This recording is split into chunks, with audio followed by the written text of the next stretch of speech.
Baby, I'm never. It's just in my nature. Baby, I'm a giver. Hey. Hey. I've got news for you. Hey. I've got news for you. Hi. Hi, everybody. How are you doing? Hey guys, what's the vibe today? What's the vibe today? Can I get a vibe check? Because personally, the vibe was yay, and then I ate dinner, and now the vibe is hanshu, hanshu. Yawn, yawn, huh. Low energy! Okay, same. The vibe is toilet echo fart soundbite. I don't know if I have the right one for you. That one? Felt. Very hanshu me. Yeah, I'm kind of like... Yeah, like, are we good with playing Ace Attorney today, or should I switch the vibe? What's the vibe? I can muster up the energy for the vibe. I'm just wondering what the vibe is for y'all. Like, my dinner was like, it should have been more satisfying, but it wasn't. My day, on a scale of 1 to 10, my day is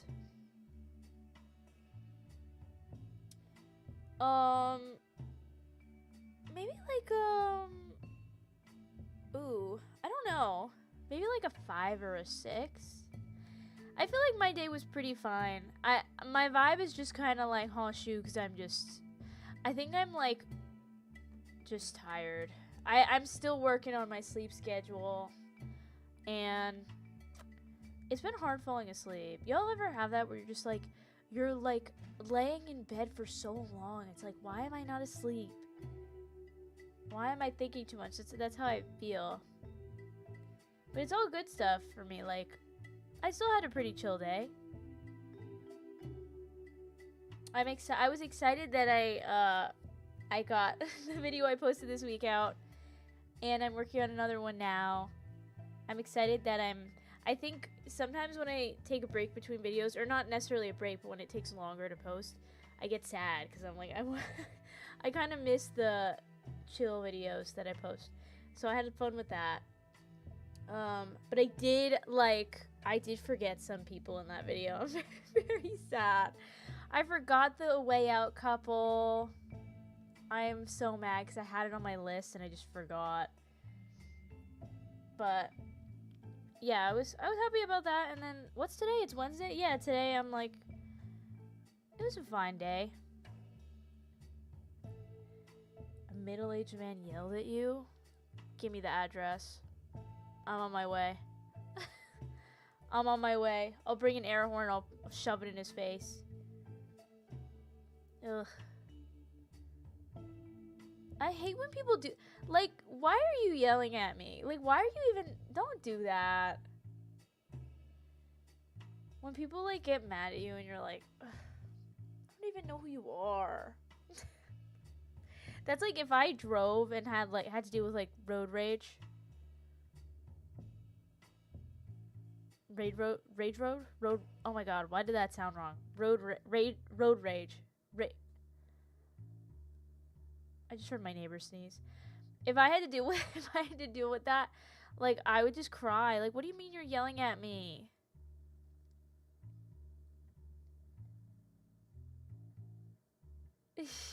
Paige, no, I get you.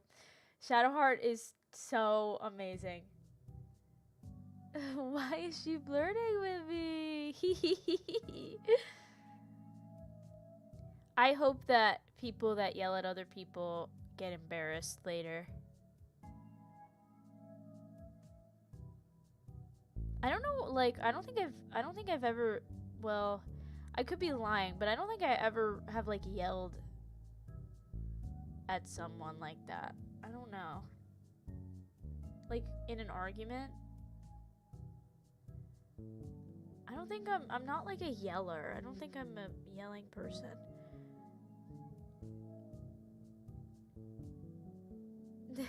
I really do want to play Baldur's Gate again. I still have it downloaded, but I'm like, maybe I should save space on my computer because I always run out, but I feel like bad deleting it. I'm a screamer. Yeah, like, well, like, in video game, I mean, like, seriously, like, I don't think I've ever gotten, like, so mad at someone that I just start, like, yelling at them or screaming at them. Probably for the best. like, probably a good thing, but, like, I don't know. Maybe when I was, like, a teenager, you know, like, with my parents, but I don't even think I really did that. Trauma! Something else was going on then.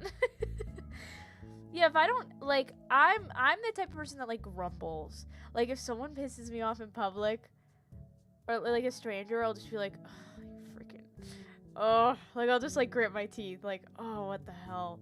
Or, like, I internalize it. Like, if they give me an attitude, I'm like, okay, I guess I'll just go, like, cry in a corner. Like, geez, thanks for that. Like, I kind of do that. Where I, like, like, wow, making me feel great.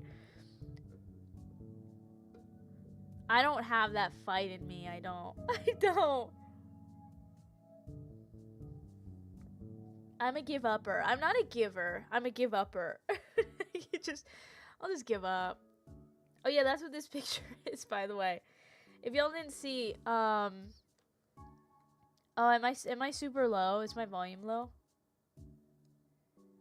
How is my volume right now? How is the volume with everything? Nature. Baby, I'm a giver. It's just in my nature. I'm a little low. Dang. It's just hard because if I go too high, then it's gonna peak for y'all. And it's like, I know when I start playing, I'm gonna be... I'm so low. It's like I'm so low all the time, but then my, like my system and everything, it says that I'm not. So I don't know what's going on here. Hold on. Let me try turning this up.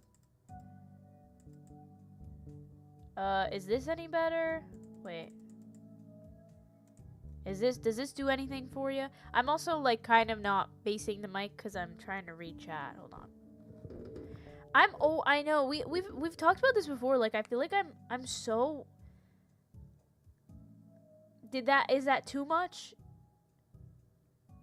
I'm just afraid because once I start yelling, y'all are gonna be like saying turn it down. But right now, for chatting, I'll just... I might just be mumbling, too, because I'm just chatting. It's so strange. I'll never understand it. I should probably ask, like, everyone that I come in contact with. I should probably ask how they set up their mics, because... I just never know. Oh, yeah, so what I was saying is that Chaperone released the vinyl for Giver. And she literally looks exactly like Phoenix Wright. So this is Phoenix singing, "It's just in my nature, baby, I'm a giver." I actually only have listened to that song like 4 times.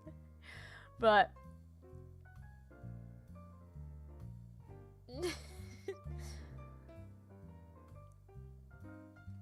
yeah, she really channeled Phoenix in that. I wonder if she... Like, maybe she probably didn't mean it, but, like, wouldn't it be great if she did?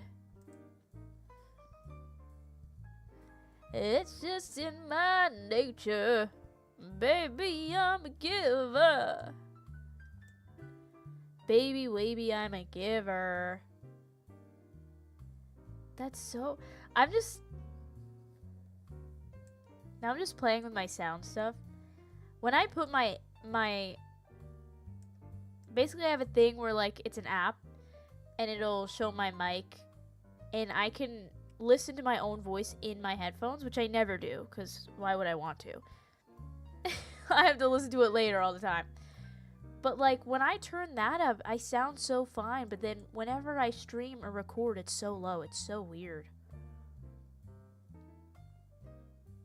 Address the rat slander? What rat slander? Where I said I'm delusional for having a love with a rat. I can honestly say that the bachelor relationship that I had was not as beautiful as I wanted it to be. It could have been more beautiful, but it's a free game that we played. It was a fun time, but romantically, it was more of a goof. It wasn't really like a... kind of like I took that ranking video like really way too seriously. Like, actually, I kind of took it way too seriously. Like, why was I actually sitting there? Also, I think I recorded that right after the karaoke stream, so my voice was like raw.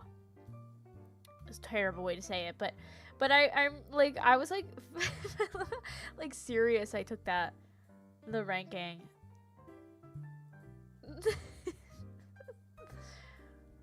I could see myself doing, maybe I'll do like that yearly, but I don't know how many more relationships are gonna be found on the channel, because I feel like we all know that Ace Attorney is taking me so long to play. I don't know how other people play games and do it. I'm not like that. I'm not built like that. I play games so slow. So I don't know. I wonder what we're gonna get up to this year. No, so true. The ranking video, you have to take it really seriously for no reason. Tier lists are like, they're kind of intense.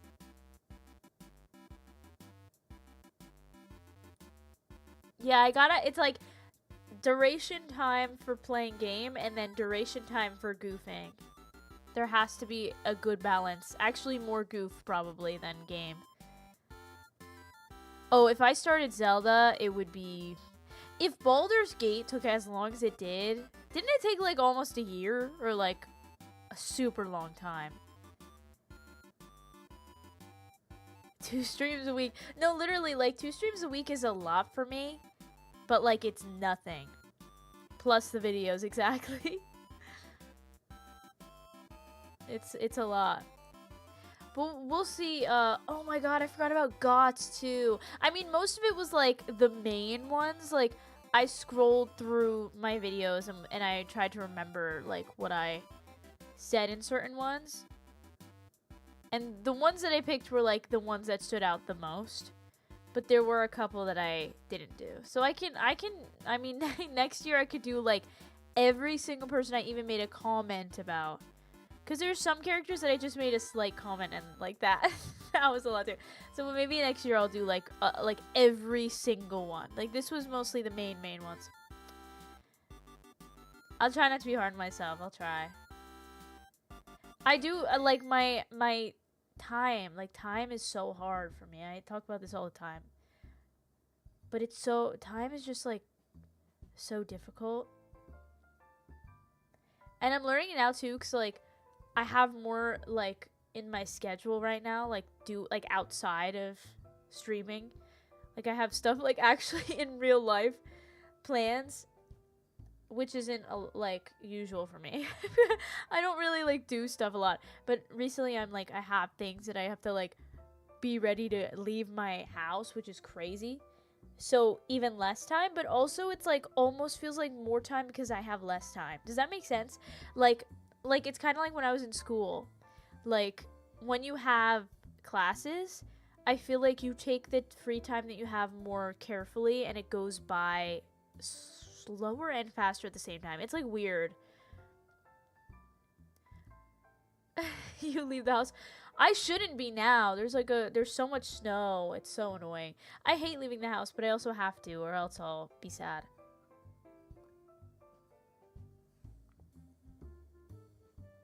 But yeah, time is like my biggest enemy, and sleep. Time and sleep are my two villains at the moment.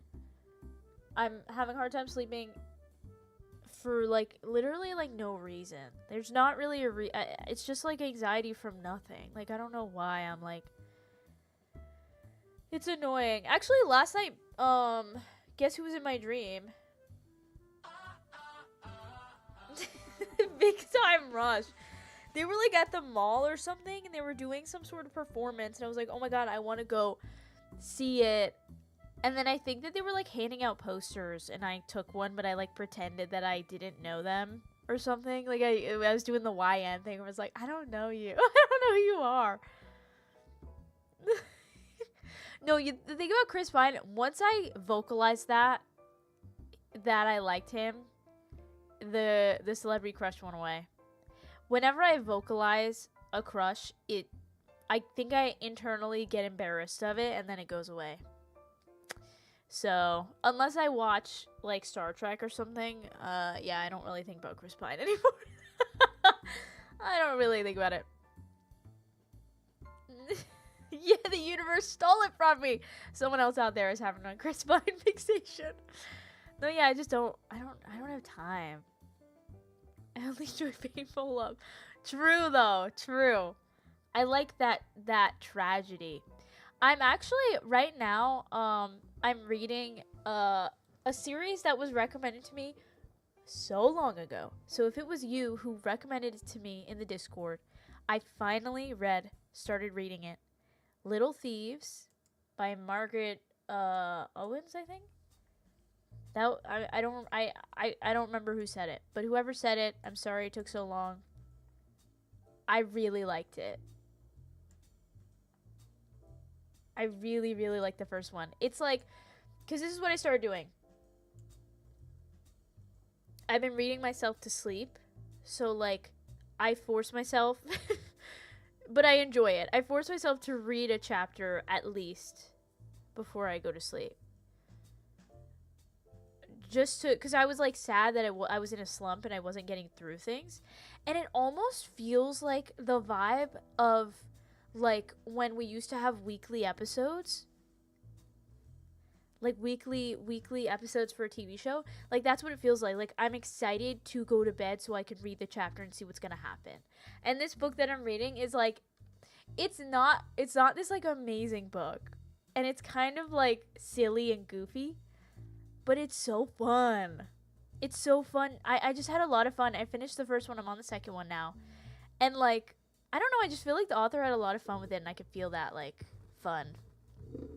And it's, like, the main character is kind of, like, the character that I usually like in shows. But is usually a guy character. But she's the main character. And she's not a guy. So that's also interesting. I don't know if I'm explaining this at all. Like, kind of like that, like, sarcastic thief character, but a girl, and I feel like you don't often see that, or at least I don't. But anyway, I'm having fun with that. I'm excited to keep reading that. Yeah, that's true. I mean, sometimes I'll read a lot, but I think it's because I don't have that much time, so I just like read what I can, and then yeah, I was really stuck a bit. I mean, it's only February, so, but I feel like last year I started to, like, get stuck. But I think this, like, taking it slow and just, like, enjoying it. And also, like, I think that with this book and certain types like it, like, if I did read it all really fast, I think I wouldn't like it as much. Because, like, I'm getting a very, like, bit by bit, piece by piece thing. But if I read it a lot, I'd be like, oh, like, I don't like how the author does this. And, like, or, like, the characters are kind of annoying. But because I'm, like, pacing it, I'm, like, excited to like read more.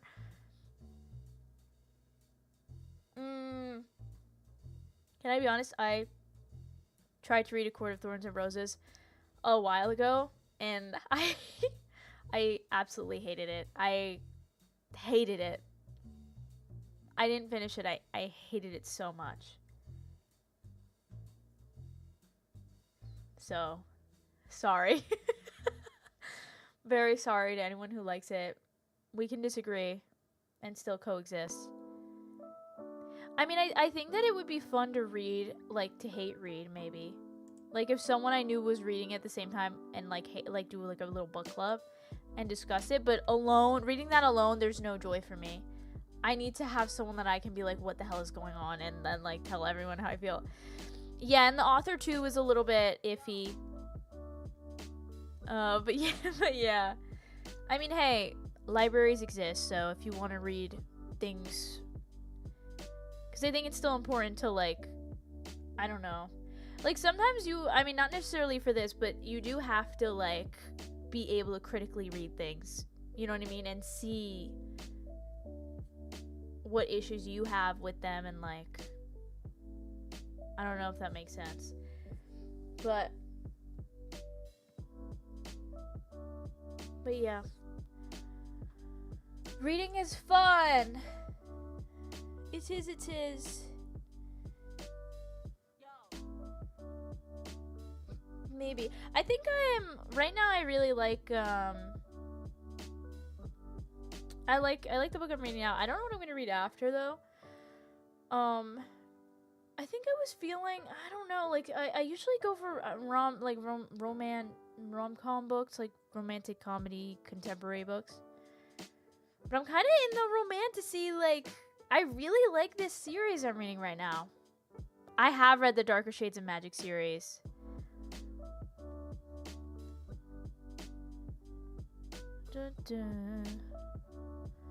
It would be so fun to do, like, a book club stream. I mean, I don't know. Do people like reading? I mean, do people that I know like reading? I don't know or I don't know if I have the same, like, taste as people that I know.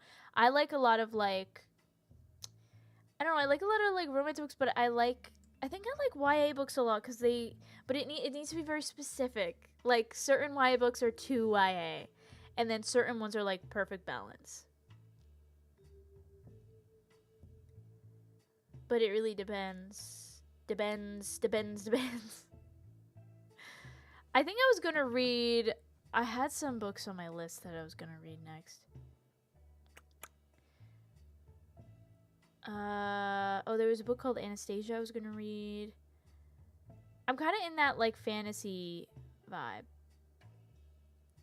Like, I read a YA book recently, and I was like, like, it just didn't hit. After a while, I was like, this is too much. I kind of, like, trudged through it. And then I also read a, like, romantic comedy book that I was like, oh, this is just so bad. So the fact that I'm enjoying what I'm reading right now is a surprise. Geronimo Stilton? I used to love Geronimo Stilton. I did read the Cruel Prince series. I don't know if it was for me. I mean, I read the whole thing, but honestly, I kind of skimmed it near the end. Sorry. I feel like a lot of people like that one, too. It could have been, like, it was just not the right time to read it for me, you know? But I, like, kind of forced myself to read it because I wanted to see what happened, but I also was like, eh. I feel like there's a lot of people so bad because I know so many people like these books I'm saying, but my taste is so weird. Like, sometimes I really like the things that, like, are popular, and then sometimes I really, really don't. I was a Terrible Kid girl too. Oh my god, the sister in Cruel Prince. Yeah, I won't spoil anything, but yeah, oh my god.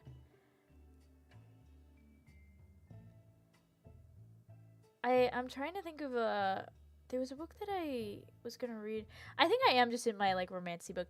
But I was also gonna read a nonfiction memoir, which is crazy because I never do that.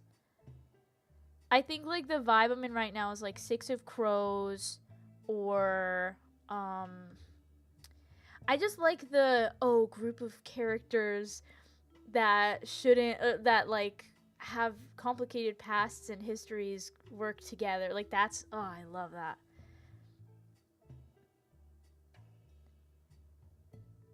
I think I just, like, yeah.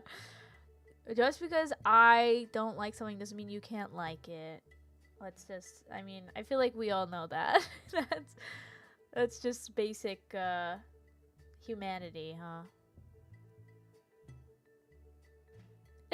you're you're a YA reader, but you just tried opening a Crime and Punishment. Literally, oh my god, that's so funny. Me reading mostly romance, and then I try to read like a historical book. Like, well, oh my god, I do want to try to read like some classics, but also like I think it's just better for me to read certain books like when I'm in a class or like with other people who could discuss it. Because I remember reading things in class and being like, okay, now I get it. But if I read it on my own, I'd be like, I have no clue what this is. I tried reading It by Stephen King when I was in my It phase in like 2017. And yeah, I didn't finish it. I got halfway through. I tried. I'm so mad. I had so many Diary of a Wimpy Kid books, but then my siblings like pressured me to get rid of them, so now I only have like 2. Very upset about that. I will probably be buying the whole series at some point in my life.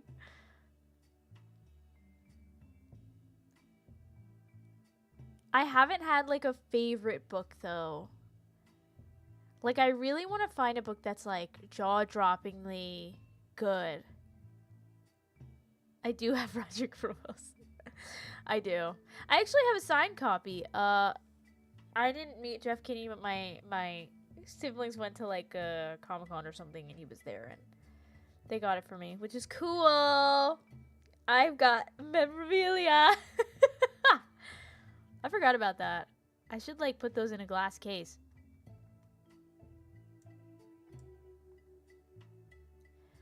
Lord of the Rings 2 is tough for me. I was talking about this recently. I really like The Hobbit. Lord of the Rings feels like a really tough pill to swallow. Like that feels like it would be tough for me to get through. High fantasy is like too much for me, I think. I've tried.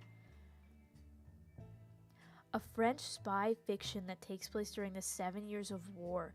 Is that like you heard that that's a book, or you just like want that book?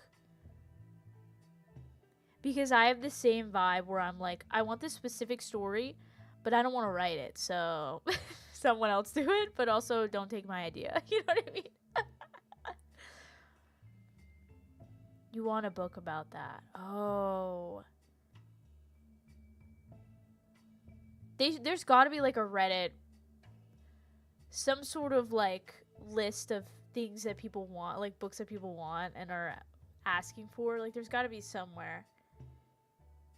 Yeah, I miss that obsessed feeling too. Like I feel like I had a lot of bangers when I first started reading again recently, and now I'm kind of like searching for that high of like a book that had me like in its clutches. Hi, the red is purple. Welcome. We're chatting about books.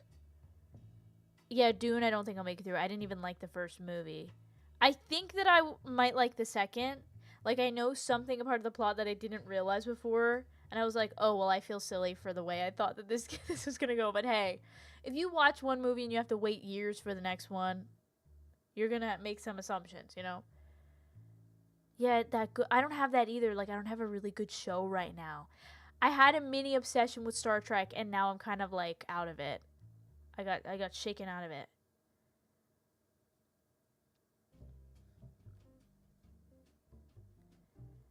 I don't know.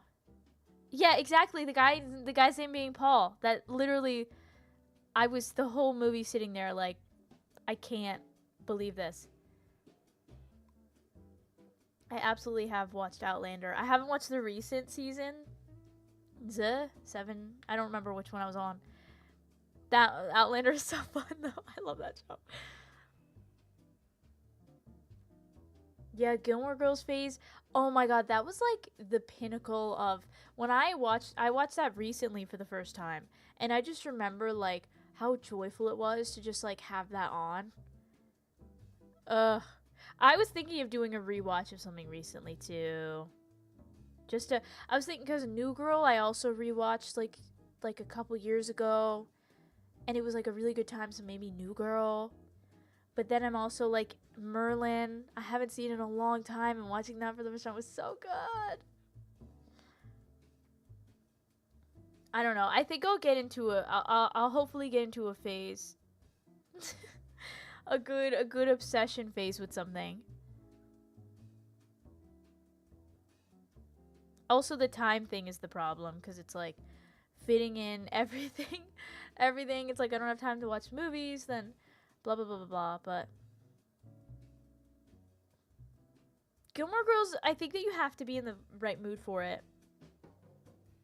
Bridgerton Season 4 should not be coming out soon. It is going to take 8 years for that to come out. I'm praying Bridgerton Season 4 is good. Because, okay, we never talked about this. Season 3 was ass, right? Can we all agree? I'm really upset because I love Penelope and Colin. And I even read the gosh darn book for them. And I was so hopeful for that season. And it was so not good. I didn't get enough time. Colin didn't get any characterization. Oh my god, I could go on for hours. That season upset me so much. If they mess up the next one too, I'm gone. How did they do Queen Charlotte show? Fantastic. Amazing. Like, mwah, I sobbed so hard.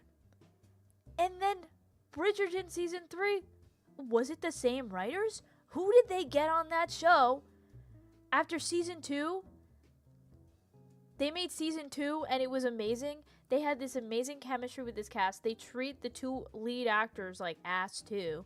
And then they bring Colin and Penelope and they let it fall to ruin. It was so not good. I am very upset about it.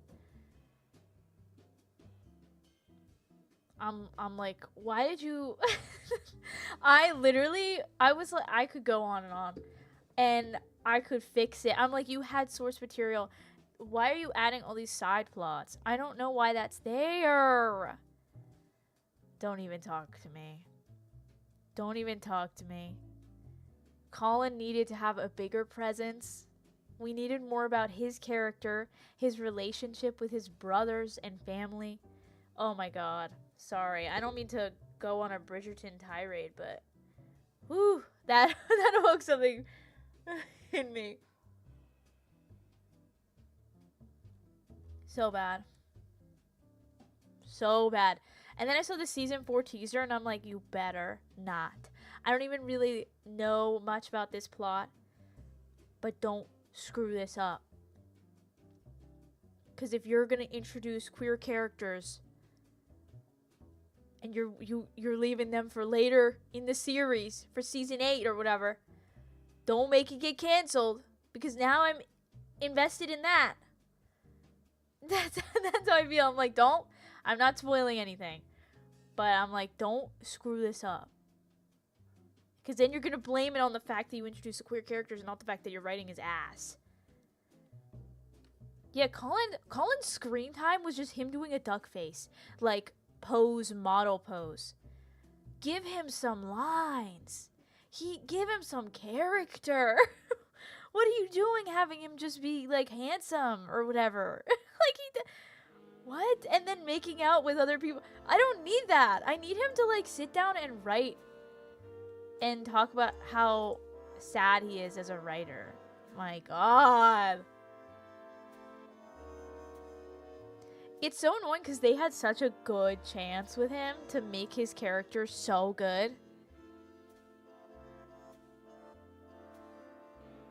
Like, oh my god, don't even get me started on The Witcher. I watched, Season 2 wasn't good. I didn't even watch the rest.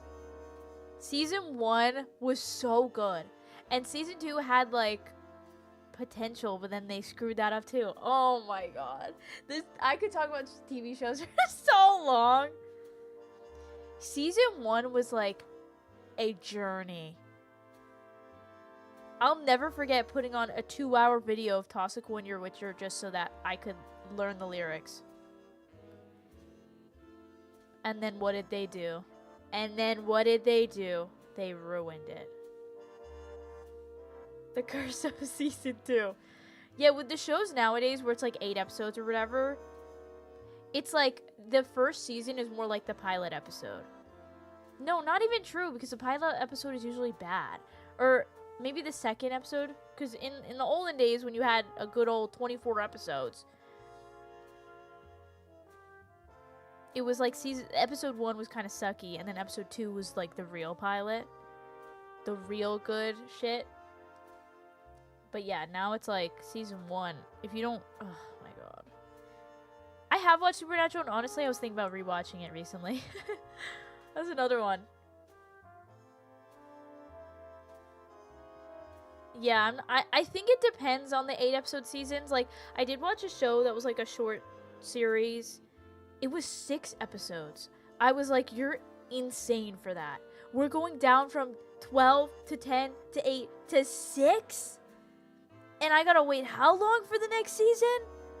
I was flabbergasted, but it was good. It was good. It was nice to like binge a show. But like, no. Are you kidding? I literally got to episode 6 and I was like, you're not telling me that's a cliffhanger.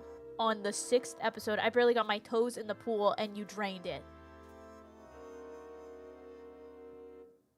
Insane. The world we live in. Ugh. Imagine if I just streamed for 6 minutes and then left. Like, that's what it feels like. Sorry, guys. Gotta go. In absolute insanity.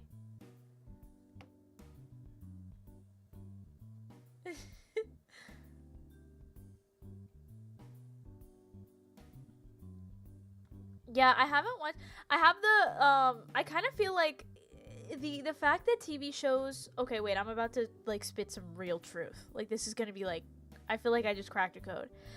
The fact that TV shows now are like 8-episode seasons is the same vibe as how games now are releasing when they're not finished. Am I right?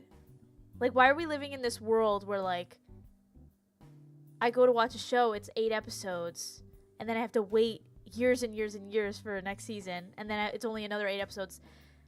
And then games, it's like, I bought this game, what do you mean I can't do everything you said I could do, and I have to wait months and months and months to do that, and then by then I forgot what I was even there for. Wait, why are we living in this world? That's insane. It's literally the same thing. That's crazy. I can't believe, like, why are we... I'm sick. Cause like, seriously, I love so many of the games that I've gone to play, but like, I forget about them because I'm waiting for the things that I really want to do in them. And then I lost the need to play them. You know what I mean? Like, I don't know. Maybe that's harsh, but... Because things take time, obviously. But... Yeah, exactly! Yes! Like, when you play an old game, you're like, oh wow, the whole game is here. Oh my god, the incomplete games, it's like... Huh? What do you mean? What do you mean? I'm impatient. I'm impatient. I don't want to wait.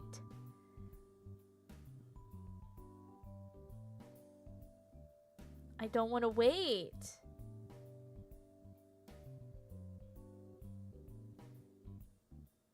Yes, but Ace Attorney is all here. True. True. Yes, and then if it gets canceled or the project stops, then it's like... Early access can die. No, actually true. It's just a vicious cycle. It truly is. Yeah, they rush the game out, then they blame people, then they fire people, and then it's like, well, that's not the problem. Oh, man. Whatever we have going on with this system needs to be stopped, so... Oh my god. I can't even imagine, like, Baldur's Gate, like, people waiting for Baldur's Gate, too, like... I couldn't imagine if I played it way back when. Even when I was playing it, things were being updated. Which is crazy, because I waited, like, a year after the game came out. It's, like, because part of me is, like, I'm grateful that they're still updating it, obviously, and adding things. But the other part of me is, like, I feel like... I think it's all... You know what also the problem is? That... Well, it's capitalism? Probably.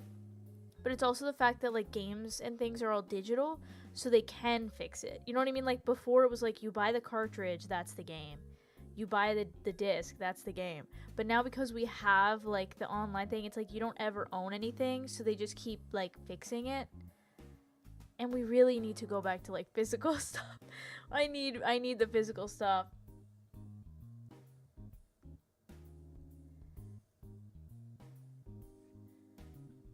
Yeah, you don't have to go into stores, like... Yeah. That's why I'm trying to get into, like, physical stuff. It really is that damn phone! It really is!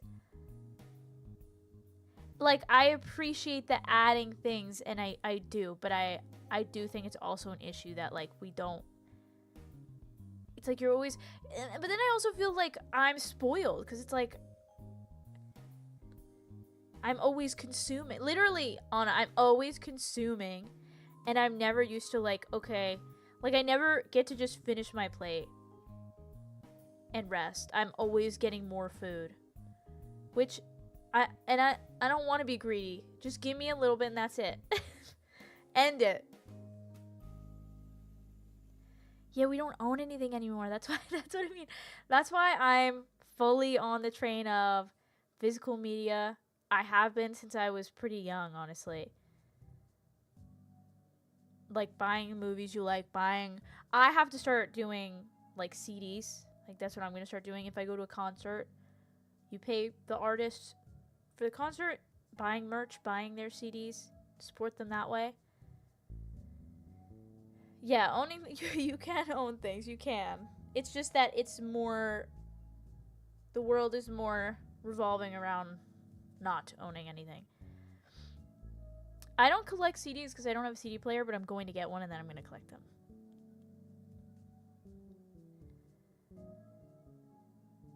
T-shirt that says I heart physical media. Exactly.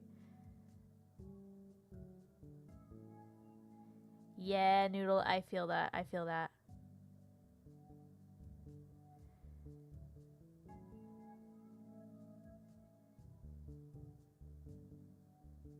I used to have CDs in high school, but it's also hard. Like a lot of... I went to the library to get CDs, and, like, a lot of them were, like, not really working, so... It's kind of hard to get used CDs. You have to get it from, like, a trusted place.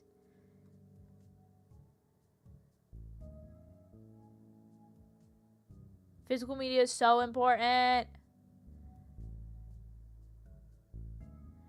I should put my entire YouTube channel on film. Reel it up.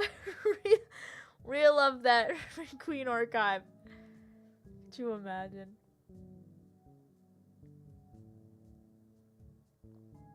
Isn't that so weird? We have so much media online. Wait, I'm gonna freak out if I think about that. How many channels on YouTube are creating content? And how much of it, like, could be gone if something happened? Oh my god, that's, like, terrifying to think about. That's so scary. I don't think we should get that deep. I don't think we should talk about that. Let's not talk about that. That's scary. I think we should start Ace Attorney. No one keep talking. Yeah, let's not. We're gonna get too deep. Maybe we schedule a deep talk day stream. Rinqueen DVD with bonus features. No, like a Hannah Montana DVD, and then it has like a little game. Oh my god, I would love if I had that. Wait, if I make merch ever in my life, maybe I'll try to make like a DVD. It's like, literally, it's just Hannah Montana. I just have Hannah Montana episodes on it. No, like, yeah, it's. Wait, that would be so cute.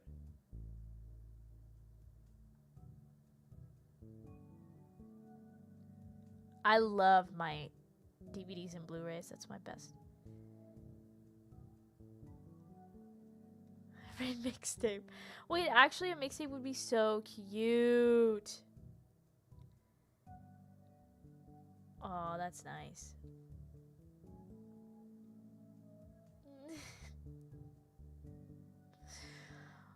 Speaking of mixtapes,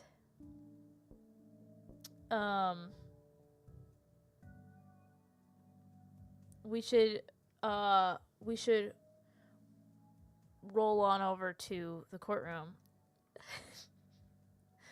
The courtroom.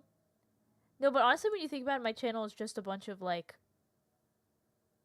like home videos that I would put on a DVD when I was young. You know, that's basically what it is. Yeah, let's mix up some justice. Let's mix up some justice.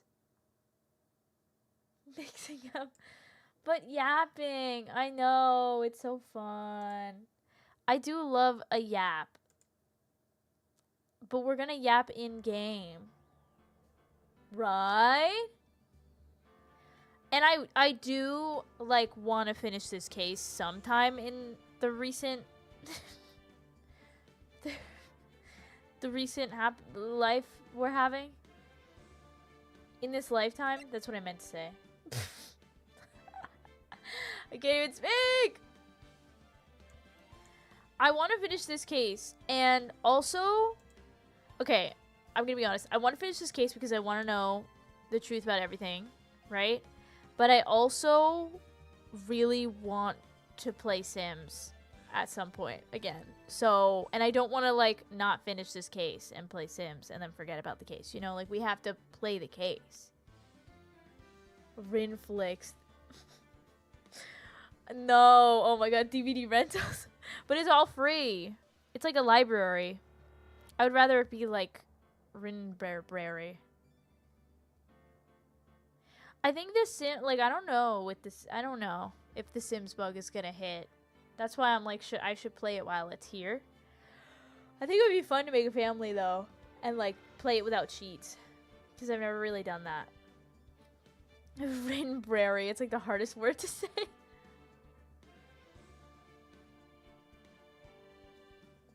Rinbuster. Yeah, except Blockbuster was also like you have to pay. Rip. Okay, let me do a recap. So last time we were here, we were investigating what the heck was happening with the situation. The most bland thing.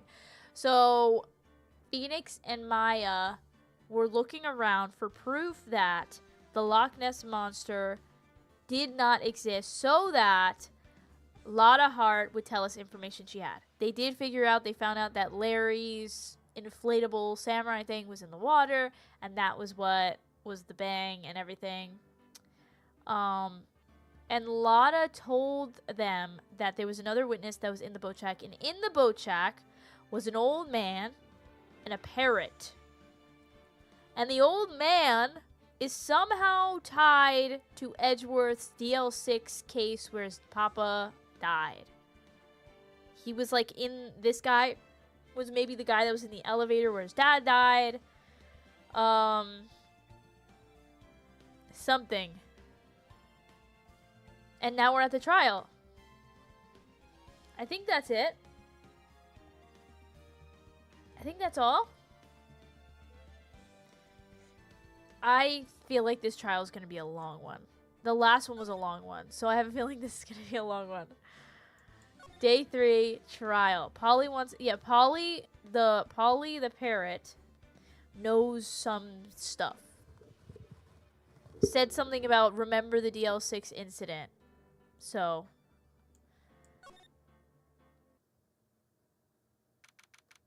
let's do it.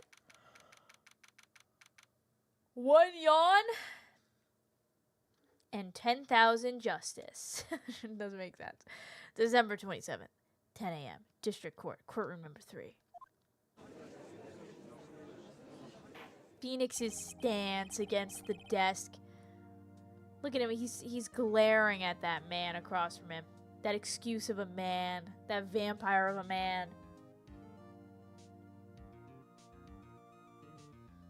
We found out who Jack the Ripper is, but I wouldn't put it past this guy for being him. Just for fun. He did it for fun.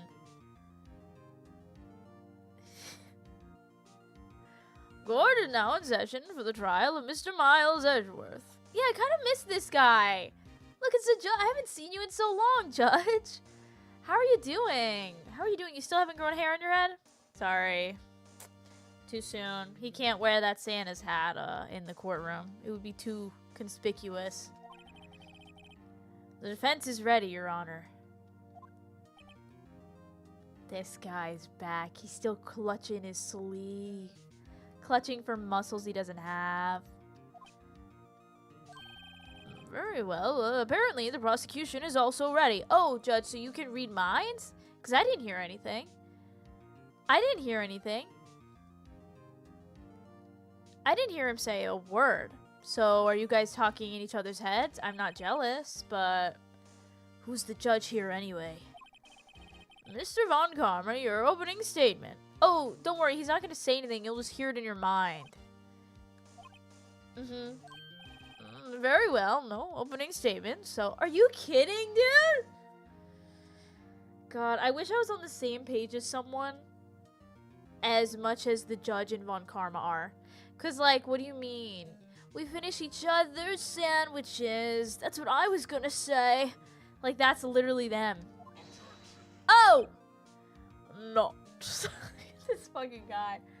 Not so fast, Judge. I was taking a meaningful pause before speaking. A meaningful pause. I'll put some meaningful pause in your... Right, of course. A prediction. Oh! Today's trial will end 3 minutes from now. Okay, Sabrina Carpenter, I can finish in 2. Like, what are you talking about? Prediction. Get your crystal ball out. What are you talking about? Order, order. Mr. Von Karma, what is the meaning of your statement just now? He literally said this. I kind of hope he's right. Can I be honest? Can this be over in 3 minutes? I don't want to be looking at his face. Bah. Oh my god. Literally, Christmas Carol was made after him. Bah. Must you question everything? It will be over in 3 minutes. That's 2 now. We have no time to waste. I'll call my witness now. His eyebrows are kind of like fierce. They're kind of giving me Spock. Right. I call my witness, my decisive witness, to the stand. It's that mysterious boat shop owner. Okay. He's here. He's kind of a fashion icon. Witness, state your profession. His shocked face. You know when you have that, like, saliva that's really thick and you blow bubbles with it? Y'all ever do that? Because I feel like whenever I see characters do that in the game, like, I'm like, wow, they're just like me. Y'all do that, right? Y'all... Y'all don't do that? Come on, someone here does that. Someone here does that. Y'all never do that. You know what I'm talking about? Thank you. Thank you. Well, like, you know what? Like, I don't do it every single day. I'm not thinking I do it all the time. But, you know, like, you get me. Thank you. You know what? I think the reason why I do it more is because I have allergies. So sometimes my saliva gets thick. But I'm not saying I do it all the time. I haven't done it in a long time. But you know what I'm talking... Like, that is... You're lying. Yes. Sniffy Gals for the win. Thank you. Thank you. Yeah, when you're sick. Exactly. Yeah, you blow bubbles with it. Sometimes. Well, you just for a little fun. Yes, allergy gang, rise up. Thank you. I'm not crazy. Y'all are just, like, not seeing me, you know? Y'all are just refusing to see me for who I am. Y'all are just not accepting who I am. Like, what? You're scared. What do you mean? What do you mean you never have blown a bubble with your saliva? You've never done that? Well, do it. It's a good time. It's a good time. It's a little nasty, but like... It's mucus.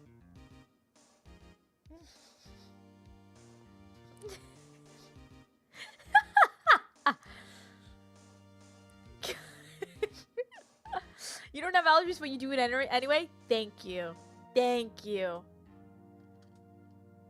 Some of y'all get me. Some of y'all get me.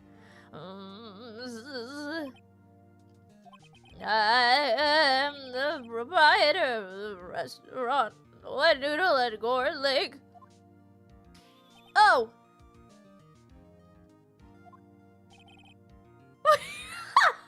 Adrian, maybe you're mad crying and like you just stop halfway through a cry session, see bubbles. And you're just when you're crying and you're miserable, but then you take a little bubble break.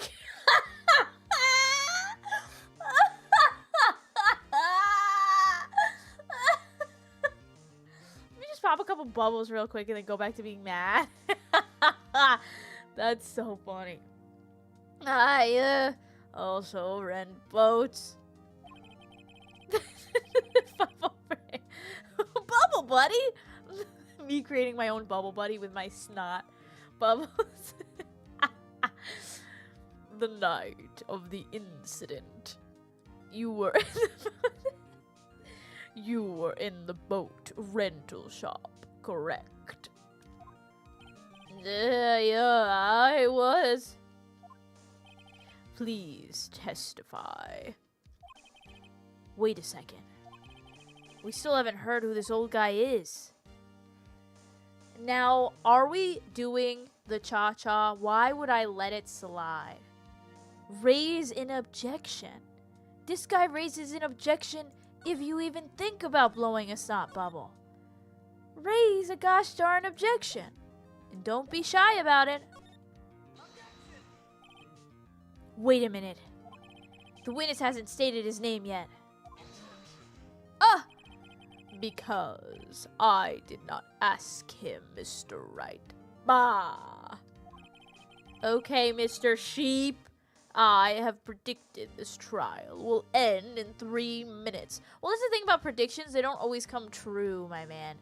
Just like when the doctor predicted that you would be a healthy baby, it didn't come true. Because you are not a healthy baby. You're a healthy monster. Owned? Much? I think so.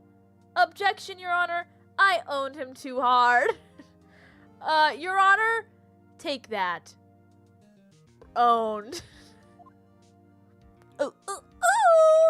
Stop asking trivial questions and cooperate. Ew. Ew. Yeah, right. Dude says this is gonna be over in 3 minutes. Yeah, I'm sure you say that in the bedroom all the time.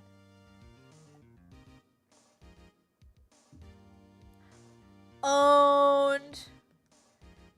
You owned him too hard. I'm afraid we have to finish the trial right away. The witness will state his name. Thank you, Judge. Thank you.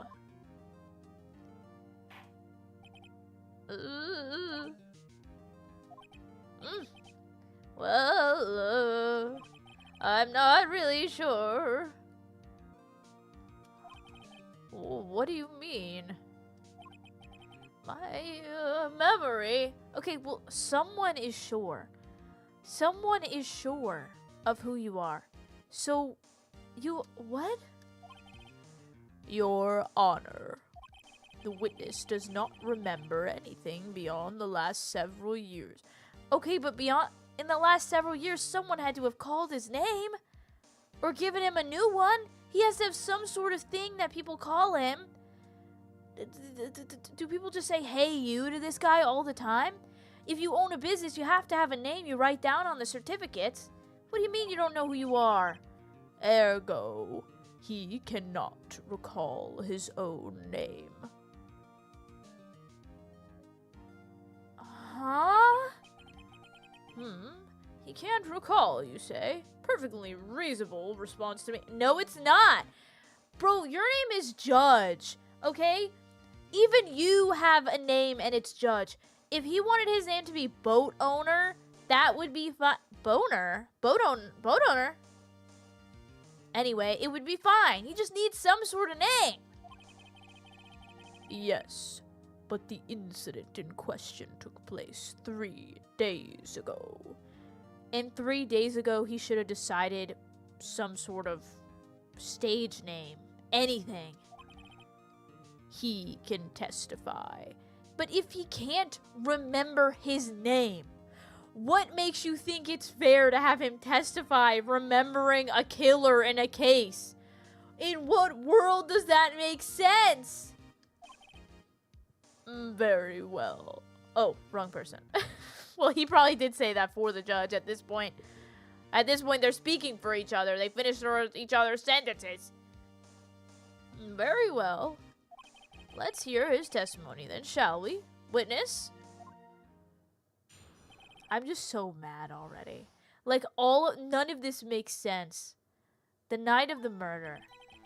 It was the night of the 24th, just after midnight, yup. I was in the restaurant, wearing boats as usual. Then I heard a bang, yep. When I looked out the window, I saw a boat just floating on the lake. Then I heard another bang. Okay, left hand. Guys, are we not going to talk about how it's the left hand in the photo? Why is Edgeworth still here? You think he shot the gun with his left hand? I mean, I guess he could have. I guess he could have. Yeah, that wasn't a really good argument. I just wanted to say something. Just about then, the boat comes back to shore and a man walks by my window.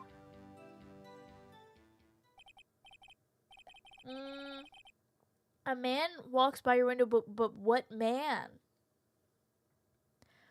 Very well, I'd like to begin the cross-examination. Oh! There is nothing to question in my witness's testimony. And who is the judge of that? Who is the judge of that? If there's something to question or not. It is not you! I really want to bite his hair off. Like, what do you mean? You are making me feel like a gosh darn horse with hay. I want to chomp your hair off. Shut the hell up. I want to chomp your hair off and I want to eat your earring. Like, he is so frustrating. And with the ergo. Ooh. His words are more painful than a dagger. Ergo, no need for cross-examination. Besides, there are only 10 seconds left before our 3 minutes are up. Said you. Said you.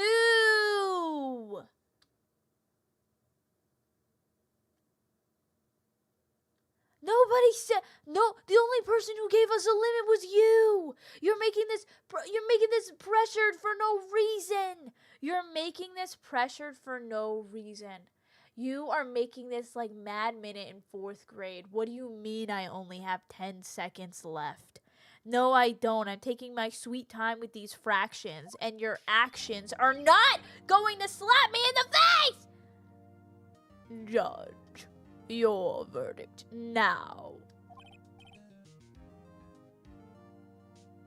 Yes. What? He's literally doing hypnotism. He's literally hypnotizing everyone in this courtroom. Guys, guess how many minutes there are in a day? I don't know, but it's not 3. We have a long time to be in this courtroom. Everybody needs to, like, snap out of it. Or not snap out of it because you're snapped into it because he keeps snapping his fingers. What? At this point, I should just make up my own rules. I should be like, actually, before you said you predicted it was 3 minutes left, I predicted it was approximately 20 minutes until you got the boot. And by the boot, I mean my foot up your ass, kicking you out of this courtroom and this country. Back to your coffin and throwing you in the middle of the ocean with a stake in your heart and a bunch of weights on top of your flimsy wooden casket. You hate the sun so much, baby. Go into the deep blue sea where there's no sun that shines. Like, I literally hate him. Mr. Right? Cross-examine. What are you saying? Of course I'll cross-examine the witness. Don't tell me I got 10 seconds. Very well, you may begin.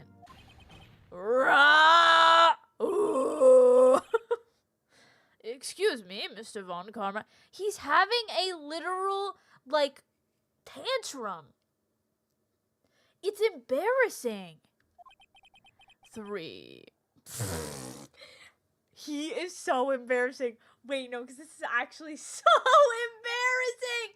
He's so embarrassing. Oh my, I cringe. Like, I'm not even mad anymore. I just cringed. Like, he's sitting there like he's ripping his hair like, what do you mean 3 minutes just passed? I think I should change his voice. I don't think it should be 3. I think it should be 3 minutes just passed. I see. Well then, let's just take our time. You may cross-examine the witness. Their logic is so dumb. It's like, he's like 3 minutes past and the judge is like, well, I guess we have all the time in the world then. Good thing we don't have to worry about this made-up amount of time that we need to do things in. Now we can take all day. Oh my god.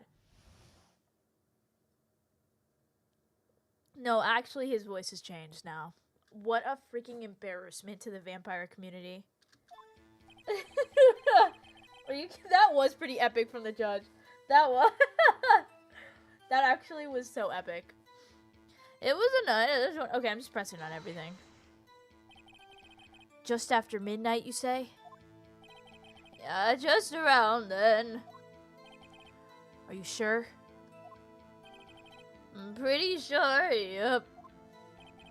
When I talked to you yesterday, you were rather vague about the time. I'm surprised you seem so sure about it today.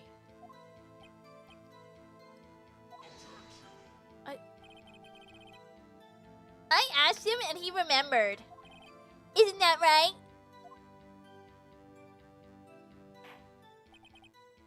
Bro, I can't.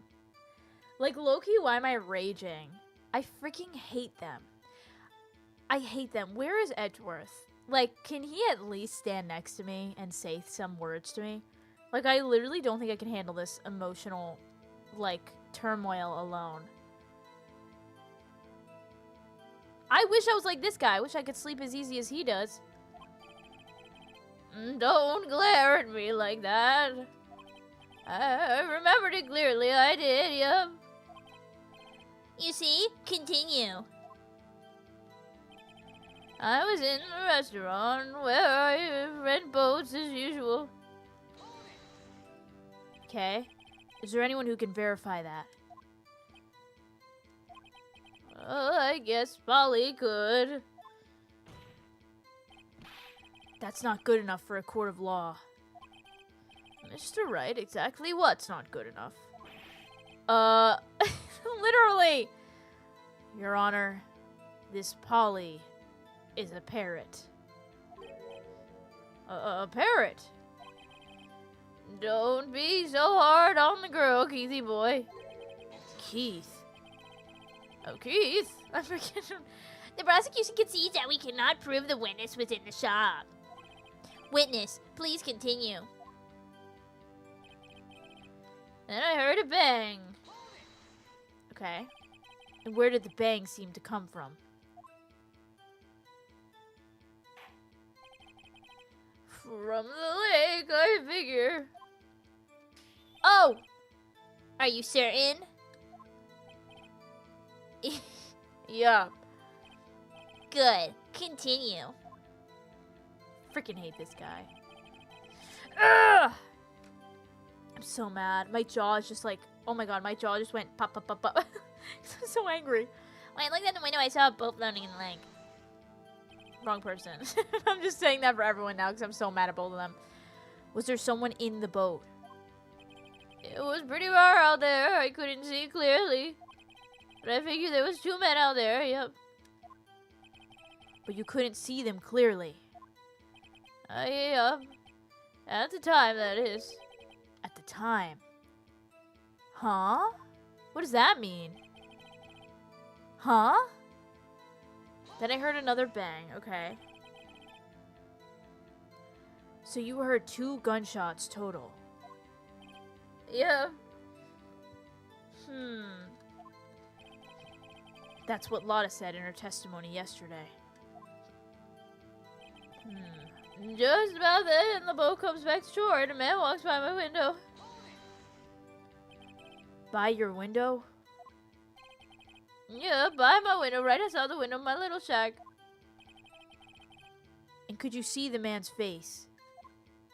Well, the fog was pretty darn thick, but he was right there in front of me. I saw him. If the fog was thick, then how did you see 2 men in the boat? I don't understand. This is a rather important detail. Please add it to your testimony.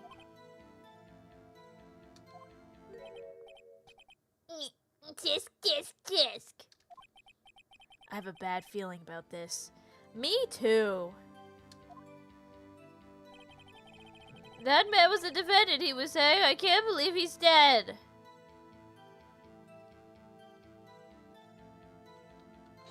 Oh, what? Are you sure? He said, I can't believe he's dead. Meaning he didn't do it, because if you can't believe it, then if you see, you believe, right? me trying to make the case. Seeing is believing. And so if my client says, I can't believe he's dead, then guess what? He wasn't dead when he saw him. And that is the case. Are you sure? Uh-oh. Dad? Oh. I forgot last time you made him call him Dad. Dad. Oh, that'd be so cringe if he didn't wake up. Dead certain, Keith. He said, I can't believe he's dead as he was walking by, too.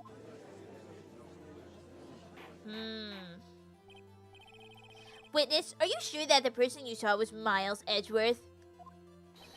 It was him, that Edgeworth boy. Oh. I think...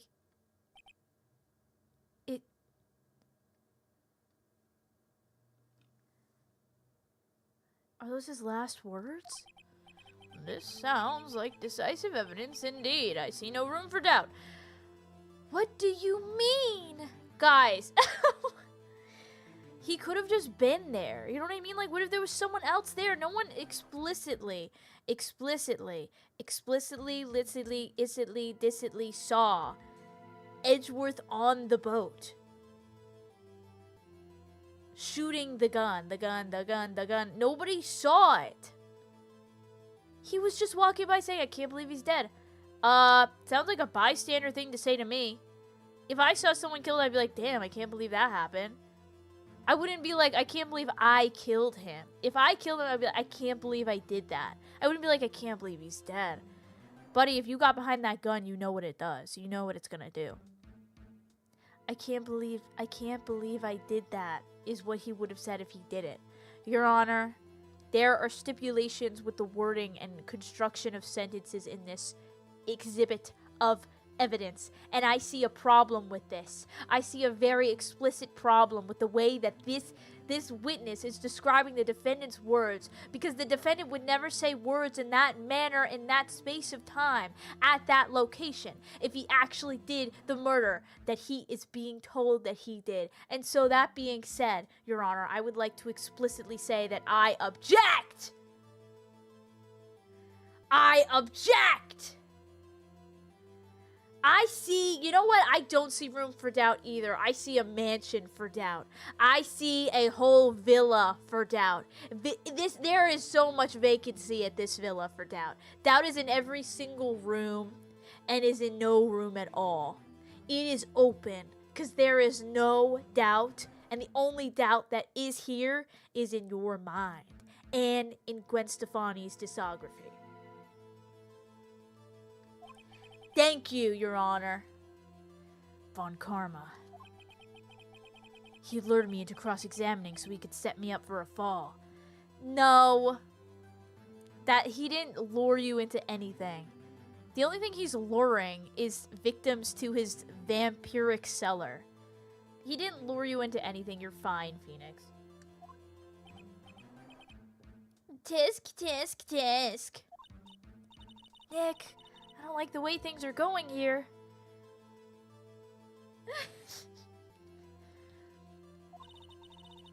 Everyone in the courtroom is glaring at us. Damn! They don't have to do all that. Damn, even the jury, who's on, like, jury duty, they don't want to be here and they're just glaring at us? What did we do? I better act quick or this trial's gonna be over. Raise an objection? I don't freaking know anymore, Phoenix. The courtroom is like, God damn, this guy again? Jesus. Raise an objection, I guess. Your Honor, we proved in yesterday's trial that it could not have been Edgeworth who fired that gun. Mr. Wright, are you referring to the fingerprints from the Edgeworth's right hand found on the gun and the photograph showing a man firing with his left hand? Exactly. That is easily explainable. He could have wiped his prints after he fired. He wiped his prints after he fired and then put new prints on for the other hand?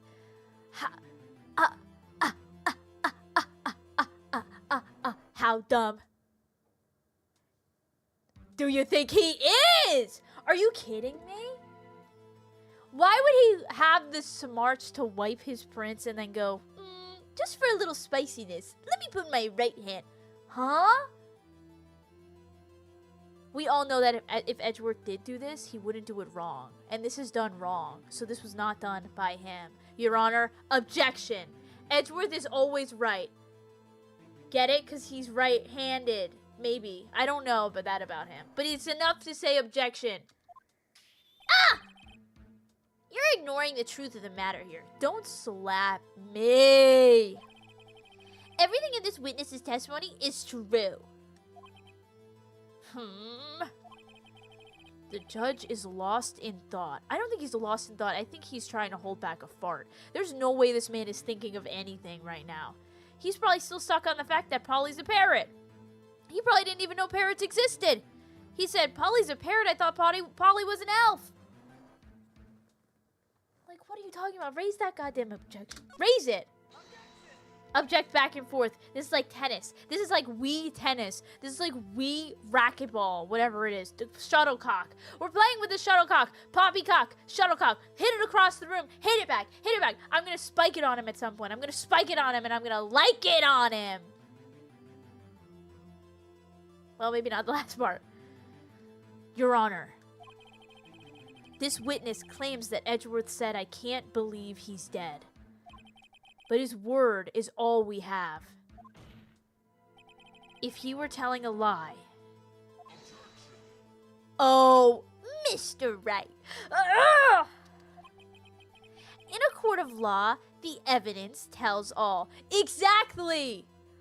Guess what? You've got one piece of evidence that has his fingerprints, and you've got the other that has a different hand on the fingerprints, the handprint thing. So you've got two. Oh, guess what? We put this on. So if you put these on a scale, based on how likely, how the stop quirking your brow at me. I'm trying to speak. If you put this on a scale of how much this evidence matters or how much this evidence holds on one side or the other, it's equal. That gun may weigh more, but the photograph is worth 1,000 words, also 1,000 pounds. So guess what, buddy? We're even. One of us has to pull out another piece of evidence that changes it all. Apparently, you have yet to realize even this basic fact. The basic fact of my fist in your ass. Get out! I want him dead. Wait, guys. How to kill a vampire. How to kill a vampire. Do vampires like birds? Like Could he have... Maybe the parrot isn't even a bird. Maybe it's a bat. Maybe it's a bat that's sent by karma. It's a bat. It's Mavis from Hotel Transylvania in a parrot's body. If you say his testimony is a lie, show us proof. If you say it's truth, show us proof. The only proof we have is this man's word who doesn't even know his name. No offense to him. Sorry about that. That sucks, right? Horrible thing you have to go through. But why are we saying that this is decisive evidence? This person said something. Anyone could say anything. I could go on stand right now and say you're a little bitch. And guess what? I guess it's true according to your logic. I guess it's true. Oh, you're right, you're right. Maybe we should go by your logic then. Maybe we should, because then I'll get up on the stand, I'll say you're a little bitch, I'll say you're a vampire, and I'll say that you tried to suck my blood last night, and you failed. Which isn't even the worst. The part about you trying to suck my blood isn't the worst part. The part that you failed is the worst part. Because anyone would want to suck my blood. Anyone would want to suck my blood so hard. They want to suck me so bad. Your Honor, I say it here in a court of law, and I mean it.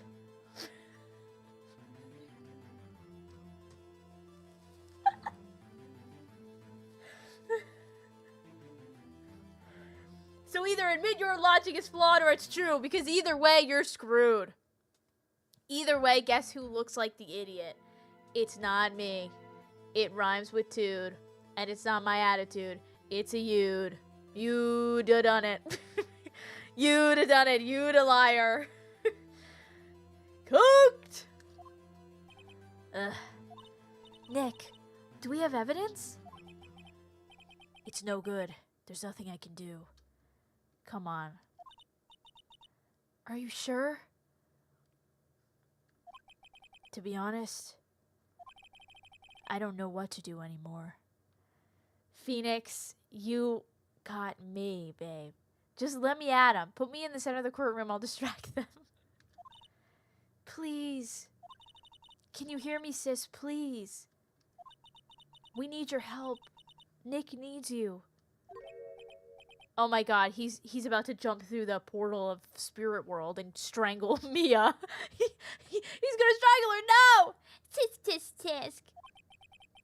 3 minutes was perhaps too high an expectation.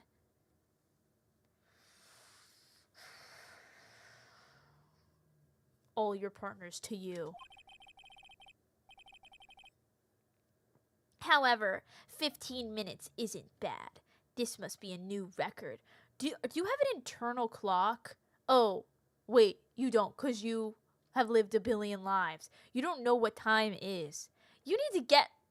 You know what? Maybe you should...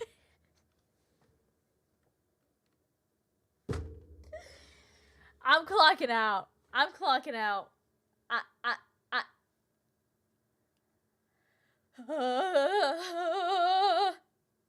No.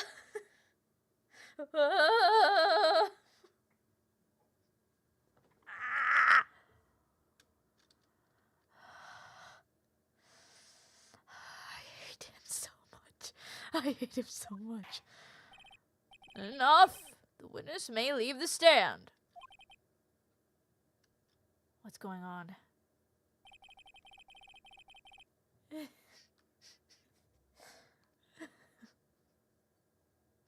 This court sees no reason to further prolong the trial. This court? Nor is there any need for more time to decide the case against the defendant. What? Huh? This case is extremely clear. I see no room for misinterpretation of the facts. Go ahead, tell us the facts, Judge. Go ahead, lay them out. Go ahead, lay them out like a good old roll of dough. And I want you to roll them up for us. I want you to cut them into pieces, and I want you to put them in the oven and see if they cook. Because they won't. Because you are not rolling up facts. You're rolling up ass! Retirement! Objection! Retirement! What? No.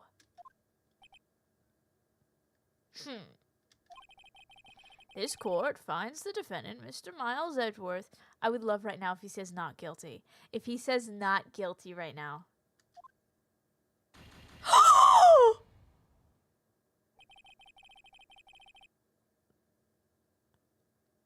You slimy son of a bitch. I knew I should have never believed in you. I knew I should have never believed in you. I asked for a bicycle and you didn't even bring a bicycle. Gosh darn it. You don't even... Oh! You come to my house and you eat my cookies! And you say this to me? Oh, you eat my cookies, you don't even give me what I want. You don't even give me what I want. You don't even give me what I deserve. I will find where you live, and I will give you a gift, and it will be a razor that is rusted, and I will shave your face while you're tied down to your bed, and I will be wearing a clown mask while I do it, so that it looks like you're looking into a, guess what, mirror. So you're looking into a mirror at yourself, because you, my sir, are a fool. Handle the truth. You're a fool. The accused will surrender to the court immediately to be held pending trial at a higher court within a month from today's date. A higher court? What is this court then? This is the playground? There's a higher court? Why did you bring it to them first and leave Von Karma out of it? If there's a higher court, they gotta have a higher amount of justice. What kind of thing are they smoking there to make it a higher court? What are you talking about? That is all. This court is adjourned.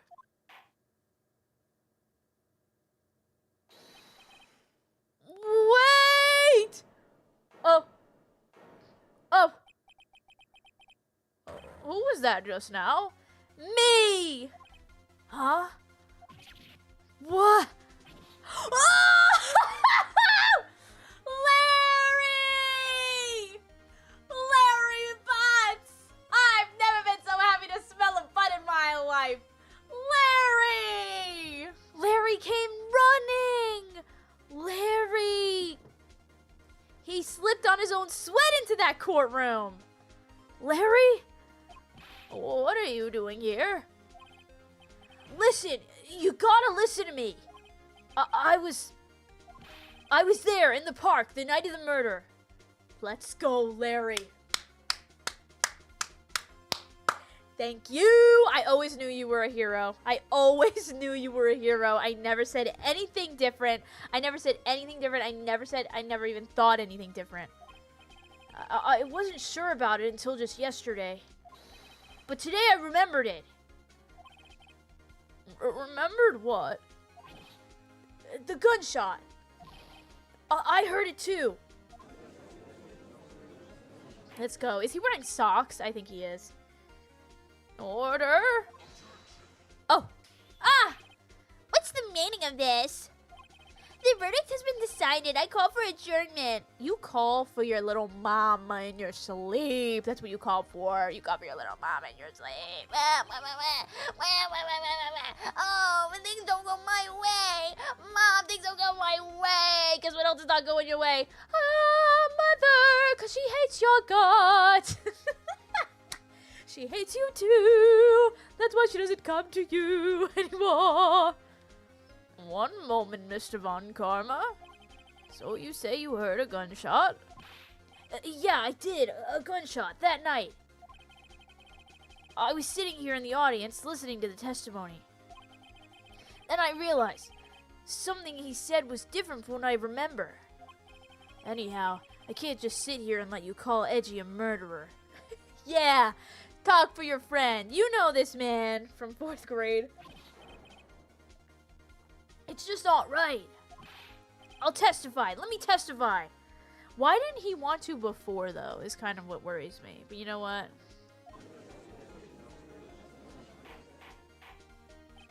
Order, order.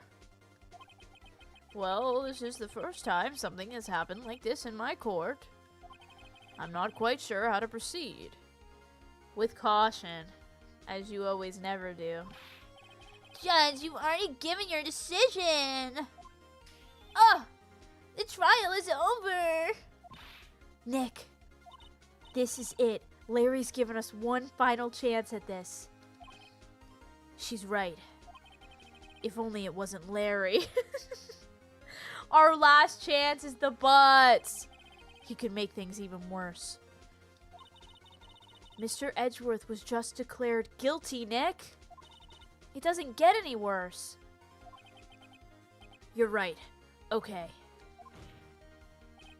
Your Honor, if there is another witness, it is our duty to hear him speak. Right here, right now. Right here and right now. A waste of time.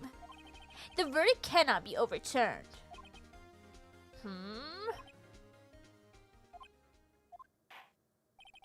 Allow me to speak my opinion. What if he just said something completely different? I personally believe that that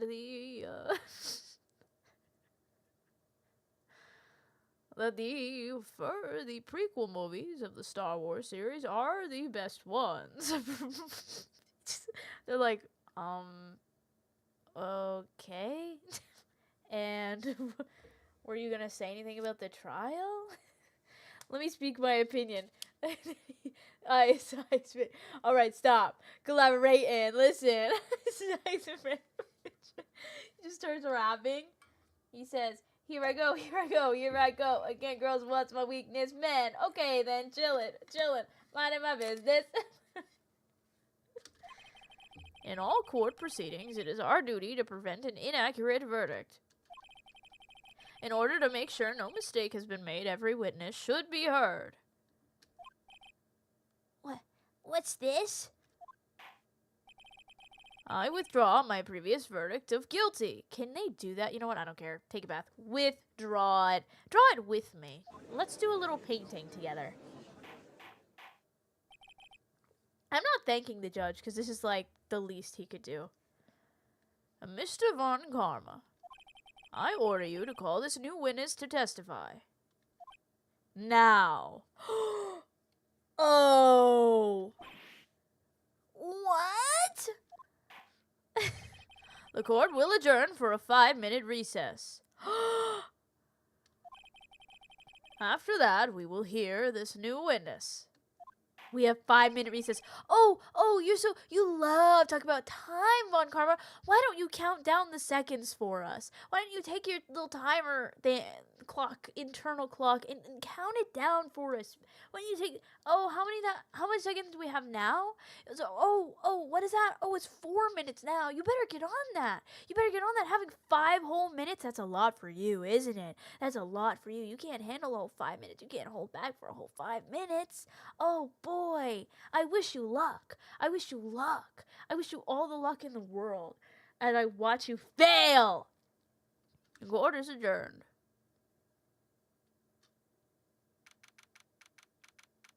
December 27th, 10:28 a.m. District Court, Defendant Lobby Number 2. Whew. That was too close. Oh! Finally, a familiar face. Oh my god. What I would not have given to have you there with me. Like, Edgeworth, I miss you. Anything I said about you before, bro, it's gone. He kind of looks like a goat staring at me. He's got like that blank expression. He's got the blank expression of a goat that's just like staring at you. Square eyes. Sorry to keep you on the edge of your seat. You're like that, Edgeworth. I've seen worse. Yeah, right, Edgeworth. You're sweating bullets. God, I hope not. Some more evidence. Ha ha ha ha ha. I just wonder what Larry plans to say in there. Larry was at the lake that night? Yes. He said he went looking for the steel samurai balloon that flew into the lake. Oh, right. And he found the balloon in the air tank that night? Yeah. Hey, Edgeworth. Huh? You say something right? Yeah, a lot of things. Me. I talk all the time. Did I say something? I said everything. And a half. You seem out of it. What's wrong? His life is on the line, maybe that's the reason? What's wrong? Not you, Phoenix. 'Cause you're Mr. Right all the time, aren't you? It's nothing. Huh? Mr. Edgeworth? There's something I've been meaning to ask you. What's that? Why are your fingerprints on the murder weapon? Oh. Oh, that. He probably, like, found the gun, or picked it up after. I don't know. Who cares? When he fell into the lake, I went into a daze. I couldn't understand what happened. I couldn't think straight. You never can, I don't think.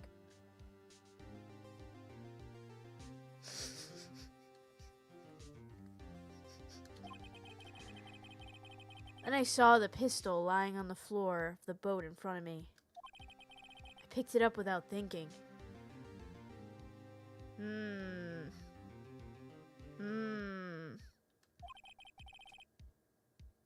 I didn't have a reason, really. That is kind of strange, huh? I mean, maybe because if he didn't see the gun, and then he just sees it on the ground, he's like, what's this? Water gun time? Fun time? You know, maybe? I see. Right. Yeah. This might be our chance. Our chance? Ron Karma has only ever run perfect trials. Perfect trials? Perfectly prepared witnesses, perfectly complete evidence. That's the secret to his success. This is the first time he's ever had to deal with something unexpected. Just like me. You were so unexpected in my life, Phoenix.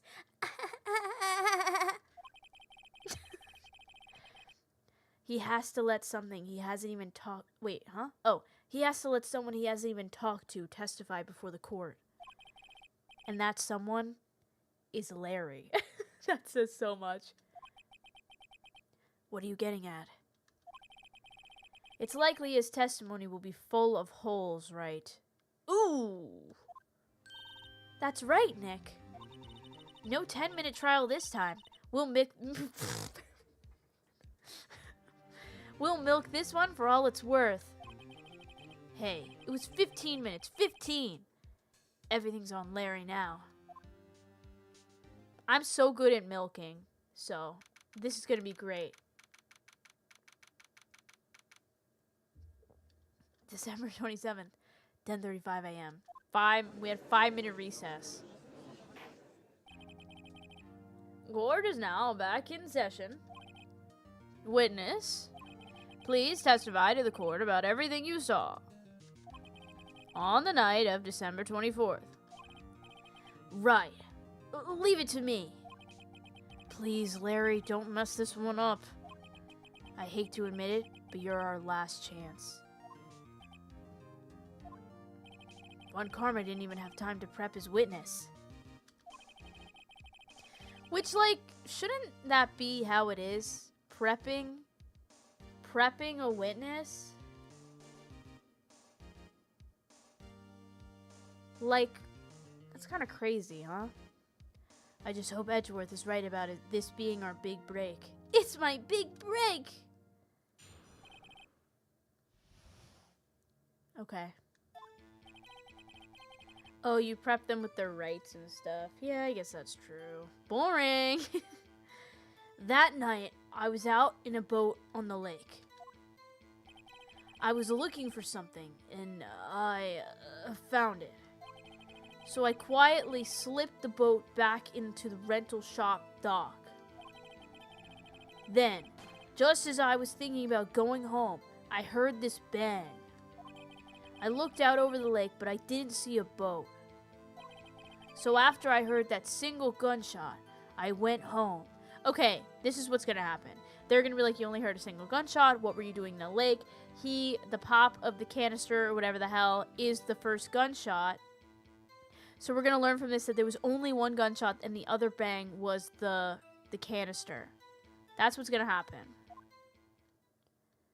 But how is this gonna help us? Is the question. Bang, bang into the room. I know you want it. Bang, bang all over you. That was an unusually vague testimony, even for this court. Honestly, it wasn't that vague. There's only one part that was vague.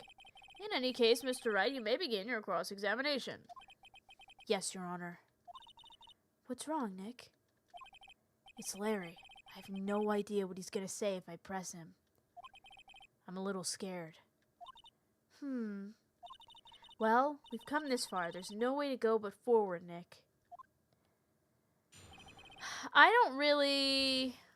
I get what he's saying. If we press at the wrong thing, he might give information we don't want. We were out in a boat on the lake. Ooh, I feel like I'm gonna... Okay. You're out on the lake. Why?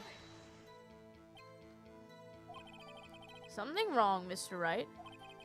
There were so many things wrong, I don't know where to begin. Well, okay. First of all, what time was it? Oh, it was after 11 when I went out in the boat. By that time, everyone had gone home for the night. So I waited until the coast was clear, so to speak. And why were you out on the boat at such a late hour? I was looking for something, and I found it. Yeah. What were you looking for, babe? Looking for something? Yeah. Mr. Butts, what was it you were looking for? Oh, what the witness was searching for is irrelevant. What if he was searching for the gun? What about that, huh? What about that karma? What if he was searching for that, huh? Irrelevant. Most likely he was hunting for this Gordy.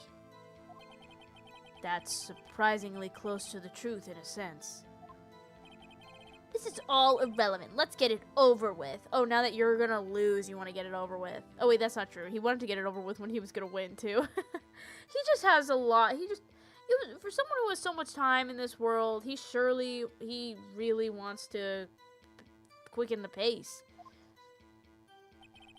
So I quietly slipped the boat back in at the rental shop dock. Around what time was that? Well, let's see. I figure I was out searching for about an hour. I guess it was around 12, yeah. You're not sure? Hey, don't give me that face. I'm not some sort of human sundial, okay? Oh, well, Mr. Karma is over here. I'm surprised you aren't. Oh, but that's right. That's because you're human, isn't it? That's why you're not a sundial. People use watches these days, Larry. Yeah, in the grand future of 2016. And then just as I was thinking about going home, I heard this bang. Yeah. Where did the sound come from? Yeah, well, I wasn't too sure about that. I looked around, you know. Did you look at the lake? Yeah, I looked. I looked over the lake, but I didn't see a boat. Wasn't there a boat on the lake? Order, order! Well, Mr. Butts. Whoa. Everybody just calm down, okay? I mean, it was real foggy that night. I'm not sure whether there was a boat out there or not. Oh, okay, no problem. That's just the most important part of this case. His little hoom. So after I heard that single gunshot, I went home. He was like, did someone get shot? Well, that's none of my business.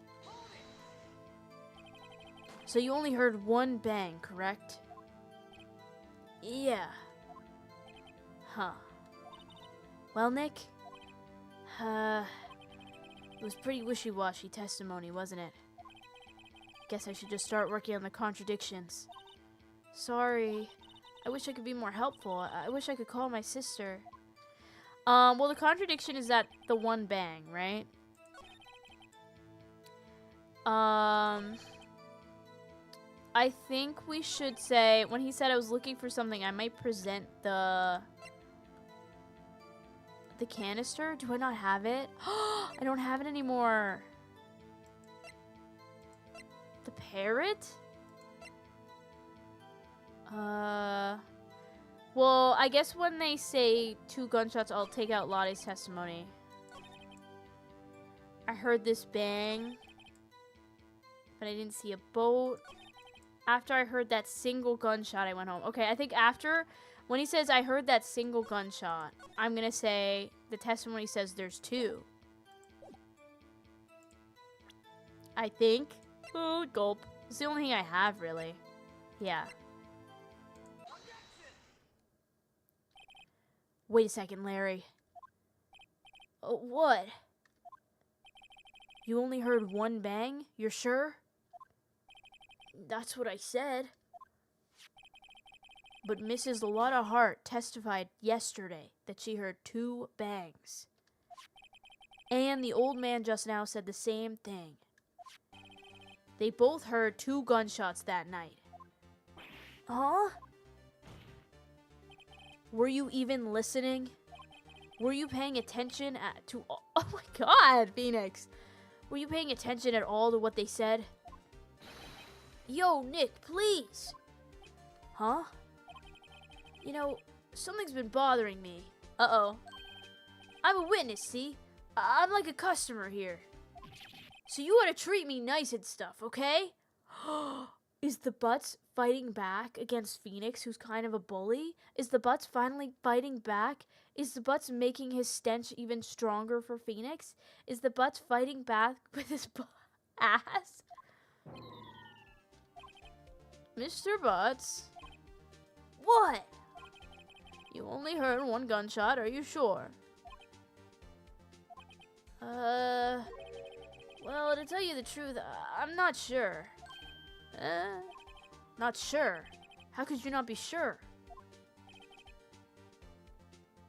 Yeah, well, I might have missed the other gunshot. Was he in the water?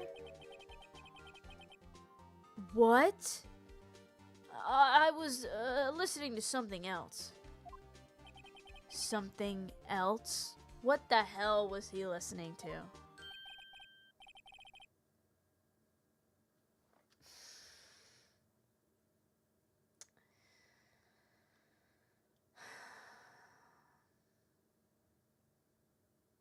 What were you listening to, Larry? What were you listening to that you wouldn't hear a gunshot? Why were you listening to a radio? In the lake. Why? You ever heard of the peaceful sounds of nature? You ever wanted to just listen to that and have your ears open? Huh? You ever want that? My radio, dude. With my headphones. There's no way that in this futuristic world of 2016 you had headphones that were noise reducing as much as you're saying that they would be to miss one of the gunshots. What? Order, order, and stop that booing. Mr. Butts, you were listening to the radio with your headphones? Yeah, so what? That a crime? I listen to my radio. Everyone listens to the radio. What's the big deal?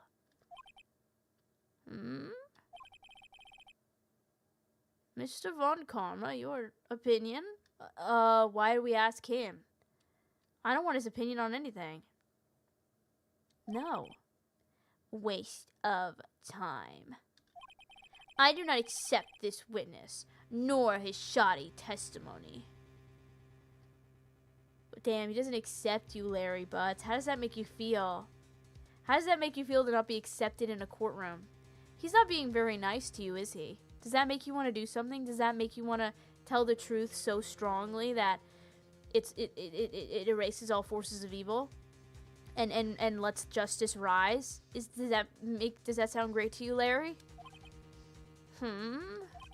Well, Mr. Wright, should he continue the testimony? Continue. What else do I got? I got nothing. Continue. This isn't even a choice. Obviously, continue.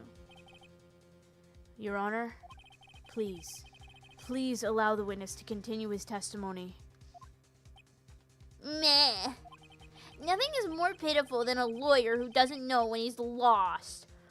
Oh, funny you should say that. Oh, funny you should even utter those words. Oh, I'm milking this. Yeah. Utter those words again so I can pull on them and milk them. Yeah, do it. Do it, Karma. Do it. Karma is a cat. Karma is me uttering your utters on my lap. Very well, Mr. Butts. Please give your testimony and be sure to include details like your radio. Right. Leave it to me. I wouldn't if there were any other way out of this. Believe me.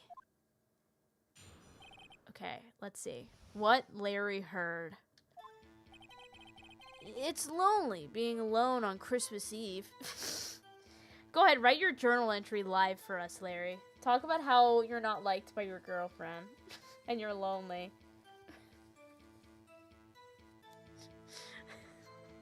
It's not funny because, like, I get him. I'm just being mean to him because he's dragging this out. Just tell us the truth, bro. That's why I was listening to an all-request show on the radio, see? Wait. What if somebody literally requested, like, reached for the God, oh yes, they both, or what would they request? What would they request during this murder? Mama, I'm in love with a criminal. Or, push it, baby, out of control. I got my gun caught, and I'm ready to load, whatever that song is by 303. Yeah, oh my god. We pretend that airplanes in the night sky were like shooting stars. Oh my god. Larry in court. It all started when I was born. Oh my god. I was listening to it real booming loud like. Wait, is there a song with a gunshot in it? Wait. I'm sure I heard that gunshot. I remember exactly what the DJ was saying when I heard it too. Wait, maybe it'll say the time. You were listening to your radio at a high volume? Yeah, what's the big problem? Can't a man listen to his radio in peace? Isn't this a free country? I truly believe Larry has no idea what the problem here is. Judge, can you believe a word this witness says? What he heard was probably nothing more than a drumbeat from the radio.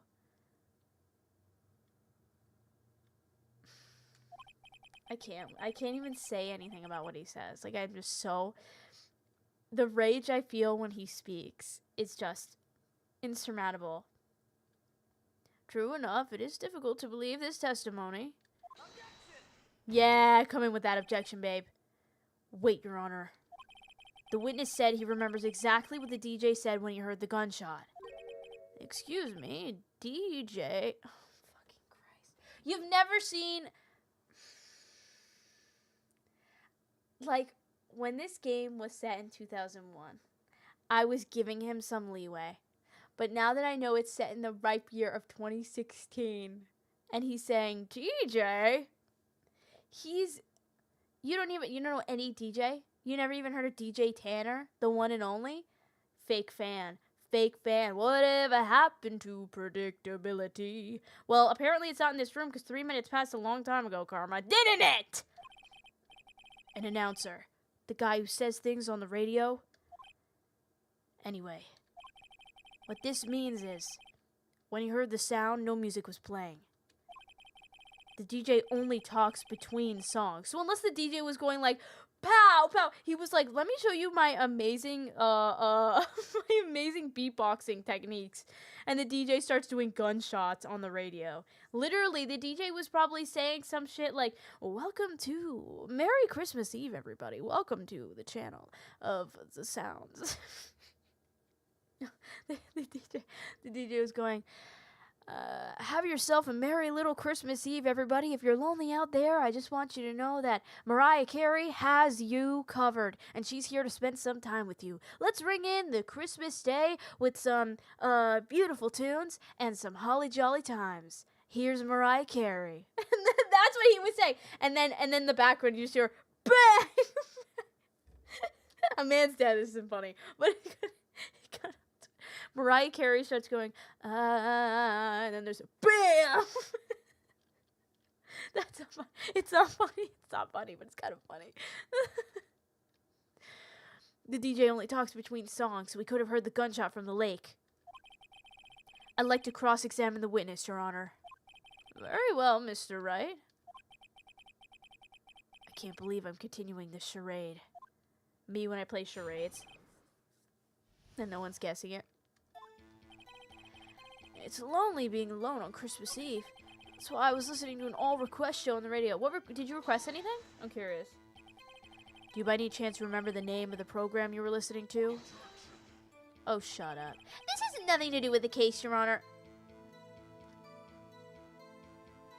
Neither does your face. Neither does your face. Guess what else doesn't have anything to do with the case? Your face. Your face. You don't have anything to do with the case. Guess what doesn't have anything to do with the case? Your face. Your face doesn't have anything to do with the case, so maybe you should go away. Maybe you should face the wall. Maybe you should face the wall. Maybe you should face the wall because it doesn't have anything to do with the case. This has nothing to do with the case. Obviously, I'm getting to it.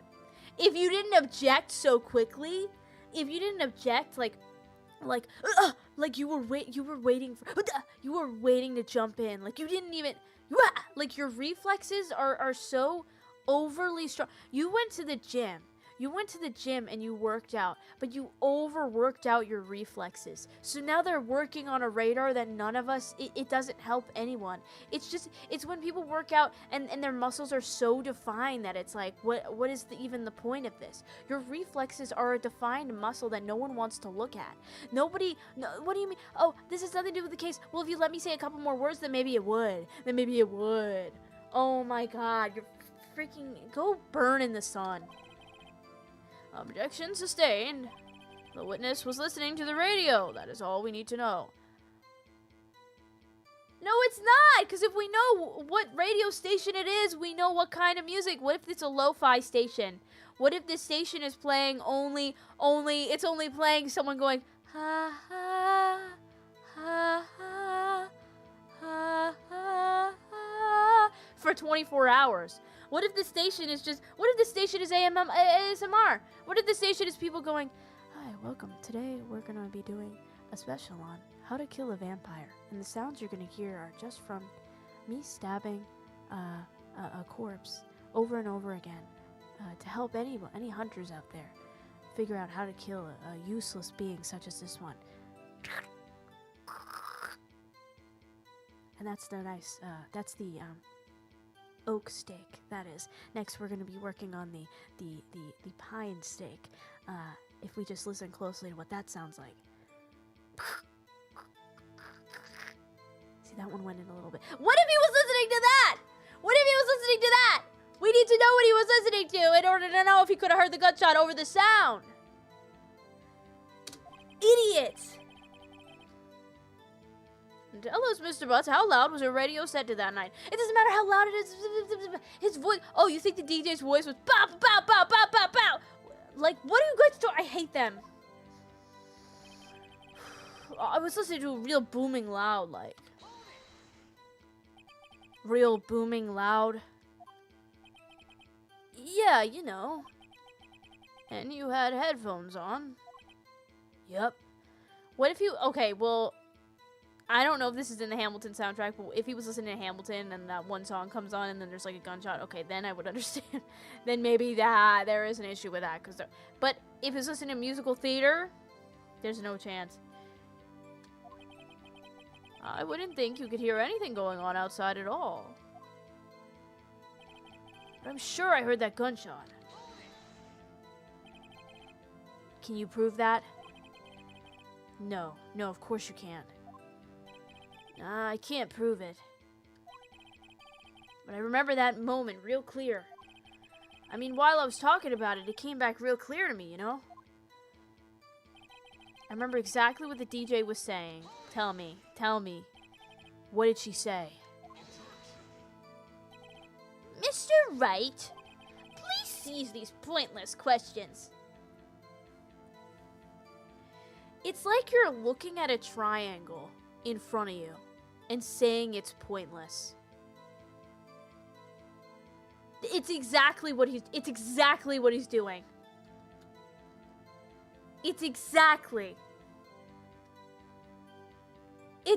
I'm getting to it. Did you ever think of that? I'm getting to the point. That's why it's pointless right now. If you just let me get there. What possible good could knowing what a radio DJ said do us? Indeed, Mr. Von Karma has a point. How does he have a point and I don't? I'm the one with the triangle! Guys! I'll allow the question only if you see some reason why we should care.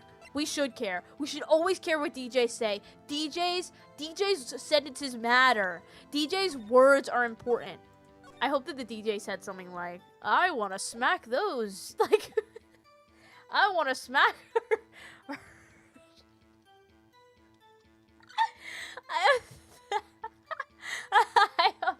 I hope the DJ said something. Yeah, I would tell you to get out of my swamp, but I want to see your swamp ass in my mouth. I hope the DJ said something crazy. I hope the DJ says, wait a minute, was that a gunshot over on Gourd Lake? Did anyone else hear that? I hope that's what the DJ says. We should care, Your Honor. Of course we should. And now we're going to fire a gun live. Why? Well, how do you know if we don't ask, huh? True, Phoenix. Fine, very well. Mr. Butts, please. That's all it took. Judge is swayed so easily. I said we should care because we won't know if we don't ask. And he said, damn, that's deep. Let's ask. That's all it took?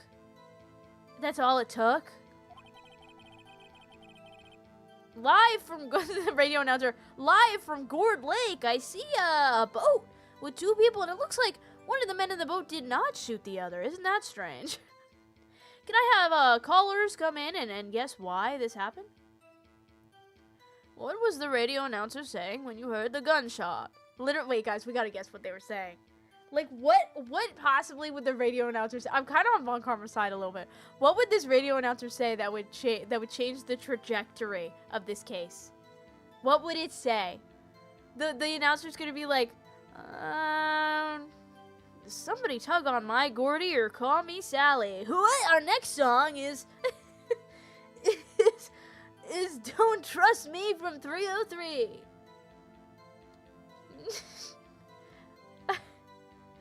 And now, planning the next murder of the night. And now for special guest, Miles Edgeworth. No, literally. That's it. That's gotta be it.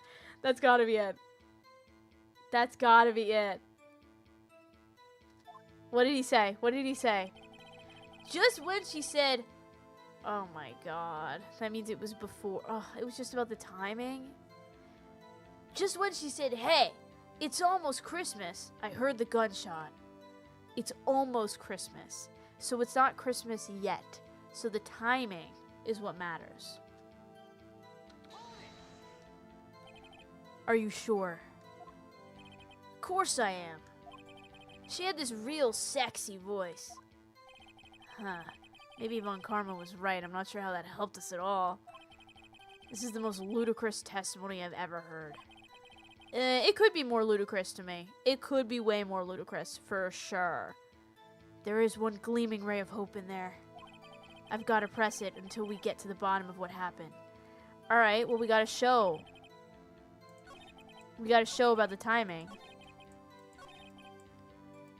She had a real sexy voice. Of course she did. Let's save. She had a real sexy voice. She said, hey, It's almost Christmas. Okay. I saved. Did I save? Did everyone see me save? I feel like I saved, but I feel like I didn't at the same time. Did I not save? Did I save? Okay. Just the gunshots were just after midnight. Guys, did I save? I don't remember.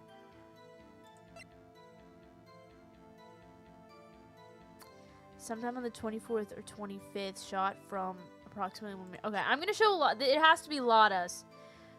I heard 2 sounds like gunshots just after midnight. Gulp. I'm scared. Larry, are you absolutely sure what you're saying is correct? Aw, what's with the face? You look scary, dude. Hey, if you're trying to scare me, you better know I don't scare that easy. Is something the matter, Mr. Wright? Your Honor, did you hear what the witness just said? The DJ said, hey, it's almost Christmas, when he heard the gunshot. Indeed, and almost Christmas means it's the fact that he has to spell everything out. Like, he has to spell it out. He has to spell everything out for these people. There's nothing he can say that it's like the pieces don't click together for anybody in this room. It's like the judge is so far behind, nothing clicks because he's not there to hear it. He's the person they're talking about if a tree in a forest falls and no one was there to hear it, did it fall? Because he's not there to hear it. And then Von Karma over here, he's there so quick that he stops you before you even explain it. So he's like, wait, what did you say? You didn't say, wait, that doesn't mean anything. You can't explain it. And then Phoenix has to over-explain everything. And then everyone thinks he's a genius because of it. Everyone thinks that he's a genius.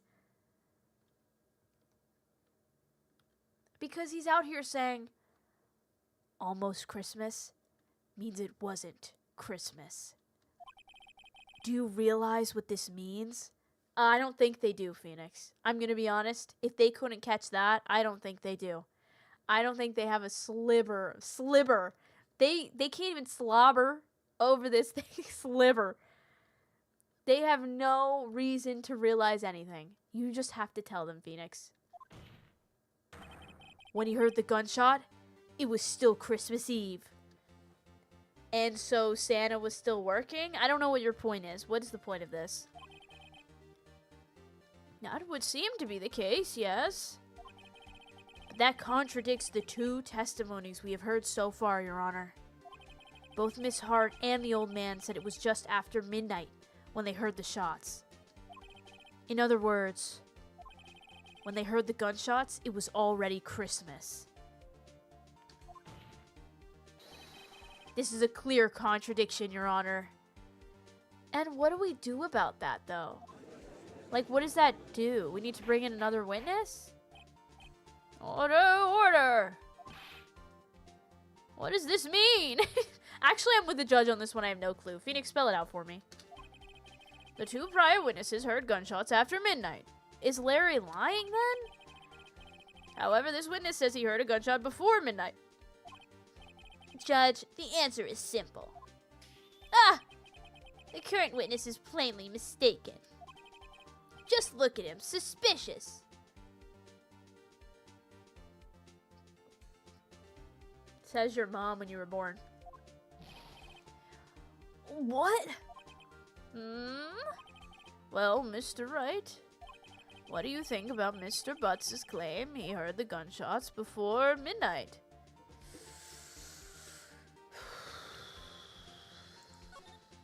I got no clue.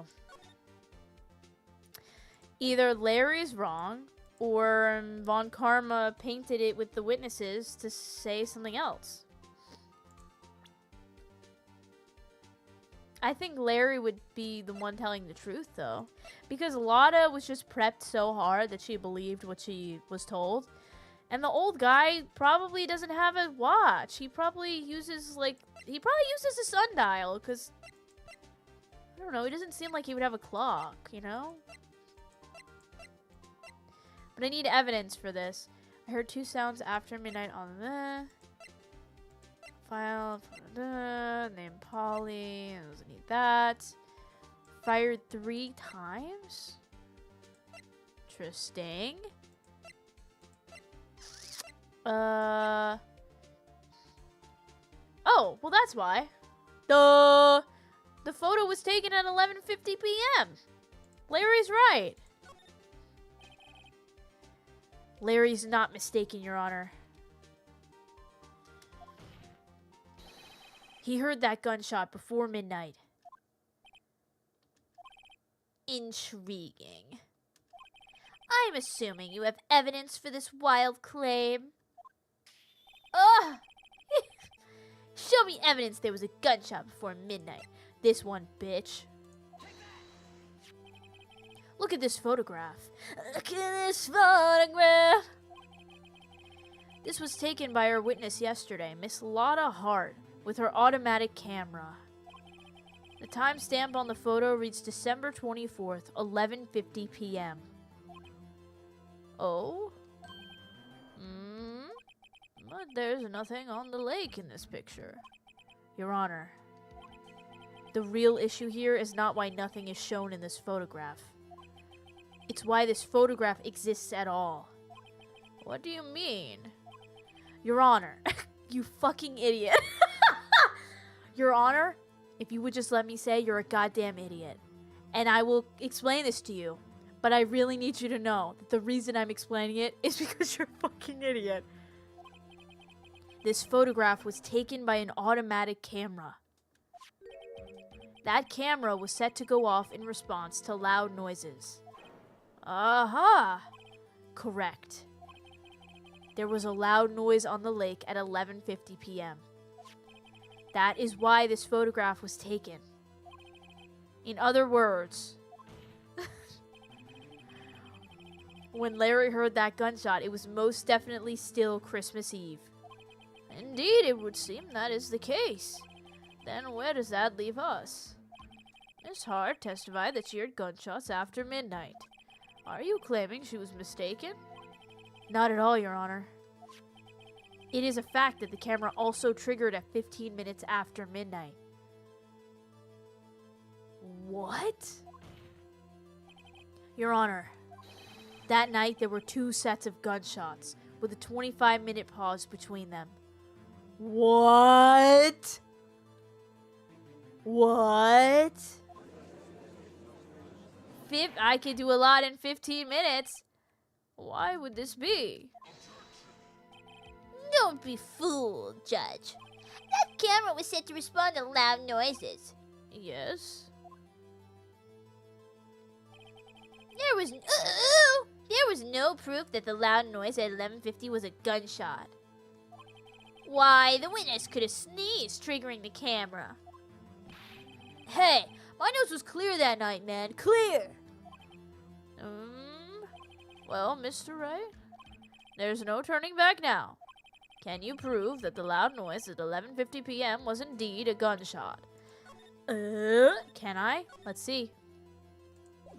Can I prove that the noise at 11:50 p.m. was indeed a gunshot? Okay. Okay. So, this one was taken at 12:15 a.m. This one was taken at 11:50 of an empty lake. I have to prove that it was a gunshot that was taken at that time. 3 times the murder weapon was shot. Gunshots after makes a noise. God, I got nothing. I got nothing.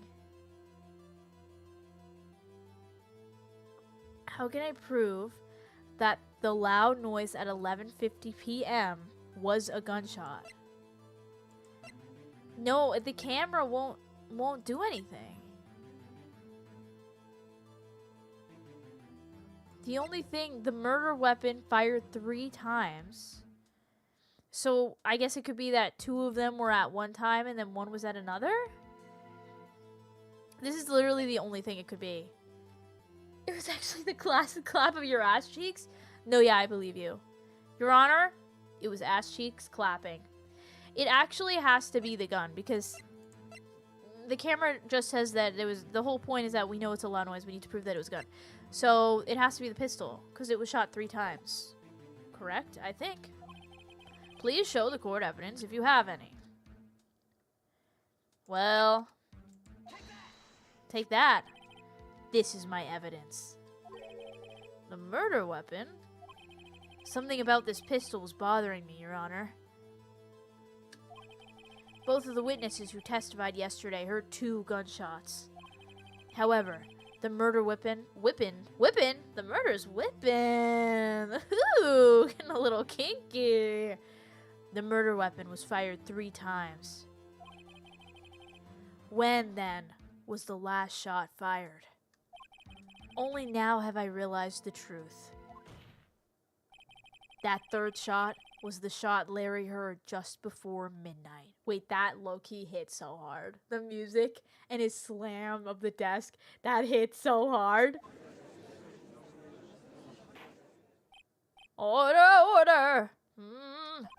That would make sense of the evidence we have seen so far. However, this leaves me wondering exactly what did happen that night on the lake. Oh, I wonder if only we were trying to figure that out right now, Judge. If only. Exactly. If this is true, there were 2 sets of gunshots, separated by 25 minutes. One at 11:50, another at 15 minutes after midnight. Ugh! Why, I ask you, why? Uh-oh. I better think of something quick. Dude.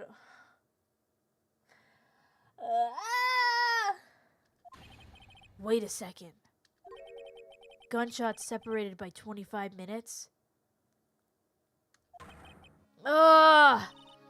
What's wrong, Nick?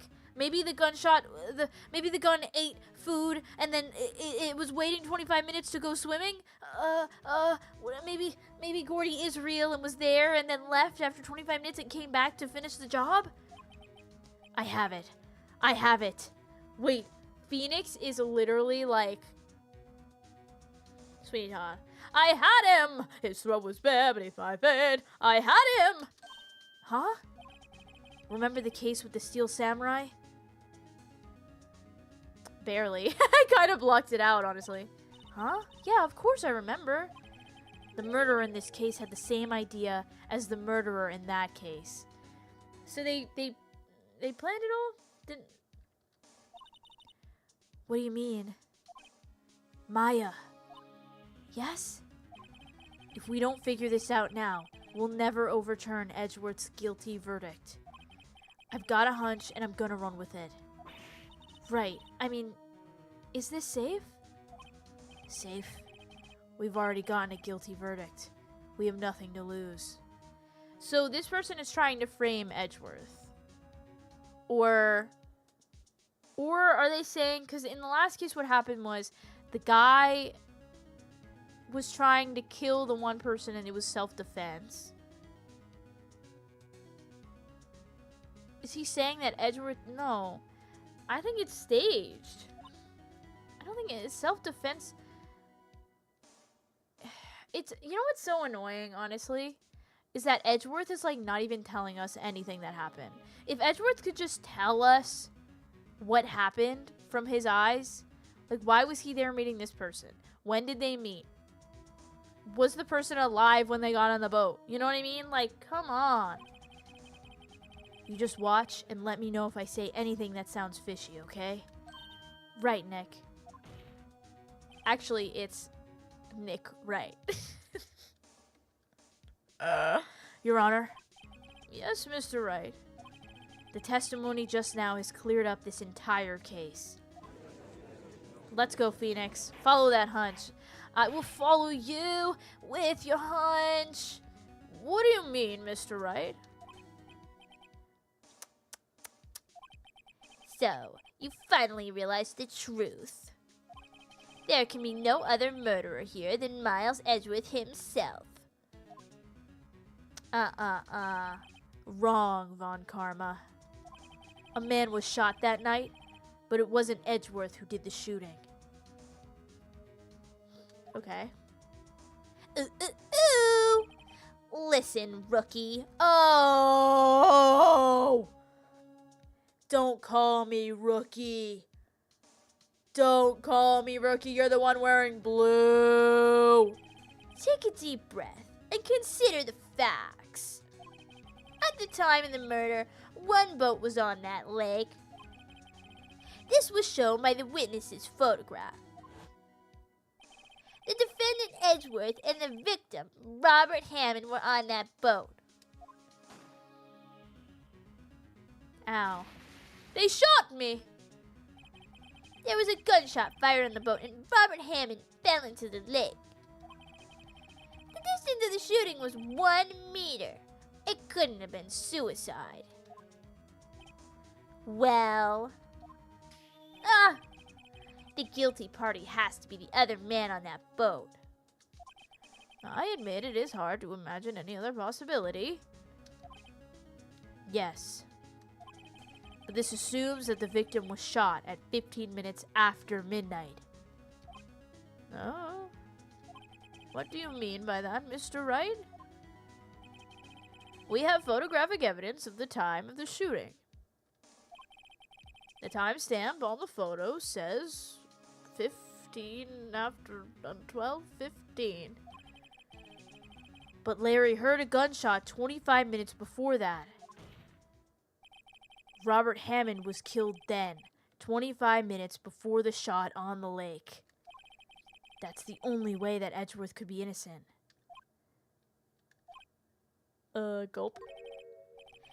Mr. Wright, are you quite mad? Explain who the two men on the boat are. Ooh. The murderer and Hammond. Yeah. Yeah.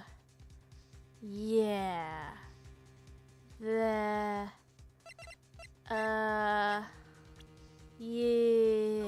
No. Yeah. No, wait. Okay. Edgeworth and the murderer? Edgeworth and... He's saying Hammond was killed 15 minutes before.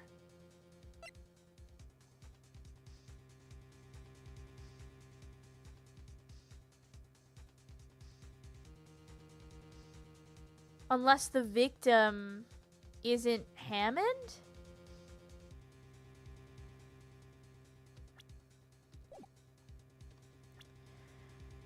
He said the victim... Wait, I kind of blacked out what Phoenix just said. Did he say the victim was killed, or did he say Hammond was killed 15 minutes before?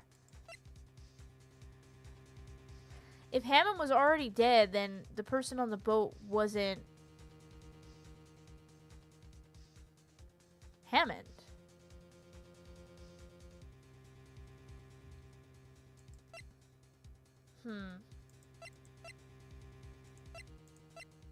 My brain isn't working. It can't be Hammond. Oh! Sorry, I just jump scared myself because I didn't mean to click that. It's not Hammond, so it's Edgeworth and the murderer. I don't remember what Edgeworth told me.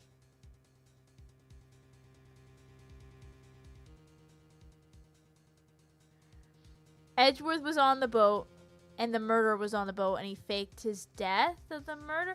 Wait, but I'm so annoyed, though, because why wouldn't Edgeworth tell me this?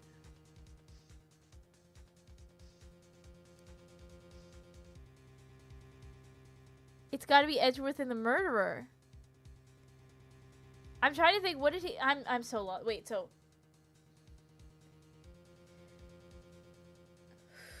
Literally, Miles, communicate better.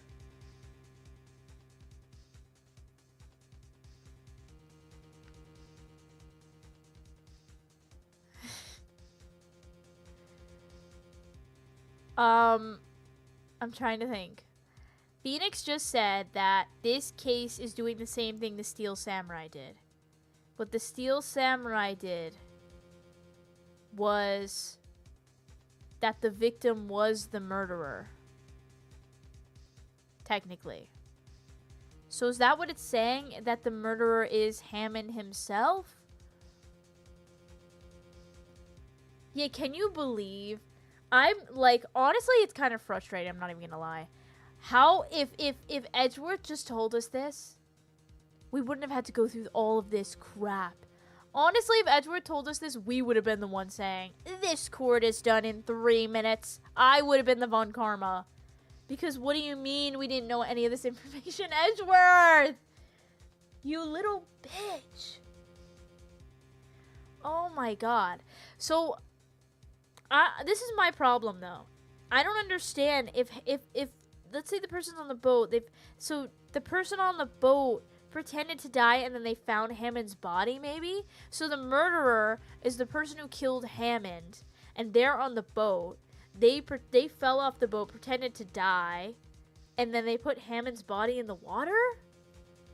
Maybe? So Edgeworth knows that Edgeworth knows that the person on the boat isn't Hammond but didn't tell us that? Is that what I'm understanding? Is that what I'm understanding? Because if that's true, Edgeworth, baby, you didn't have to tell me who it was. Did you not believe in me, Edgeworth? Did you not believe I wouldn't figure this out for you? Do you want to go to jail because you care so much about whoever this person is? Do you have a sibling, Edgeworth? Don't tell me you have a sibling, Edgeworth! Don't tell me that! Don't tell me that!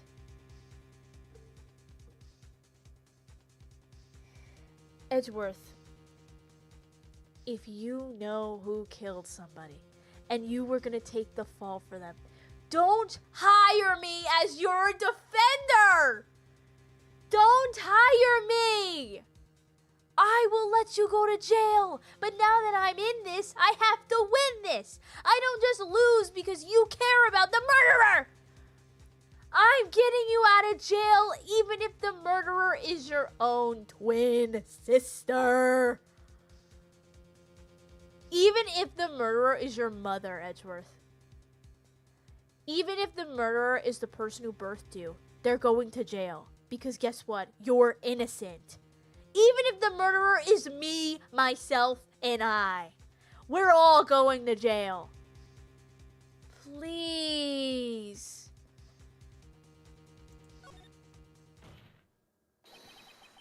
Of course it was Edgeworth and the murderer on that boat.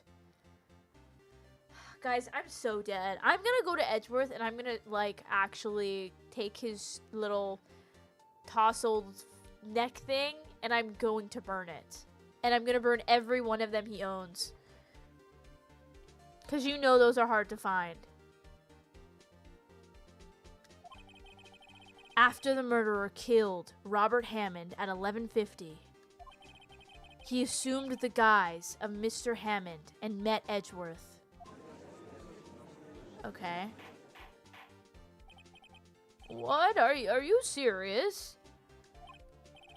Yes. Edgeworth won't tell us why he went to the lake that night, because he's a freaking asshole and he wants me to fail. However, I have a hunch. That night, Robert Hammond called Edgeworth to the lake. Now, Edgeworth didn't know Robert Hammond's face that well. That's why he didn't suspect anything when the murderer took Robert Hammond's place. In 2016, he couldn't look up Robert Hammond. I will never understand why they made this game in the future. It makes no sense. It makes no sense. He didn't even check who he was meeting up with before he went on the date. Red flags everywhere. Edgeworth, like, be more cautious, baby. I'm not sure what to make of all this. Ludicrous! Mr. Wright, tell us the name of the murderer, then.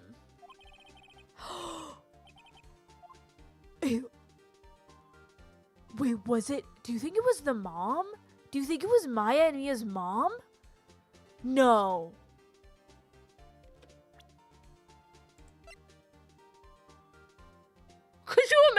was her, no, she would know. She would know. No. No, he would know who she is, but that would be crazy. That would be insane, though. Actually, that would be crazy.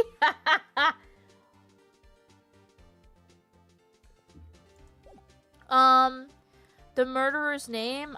I don't know. Isn't that the point of finding it out?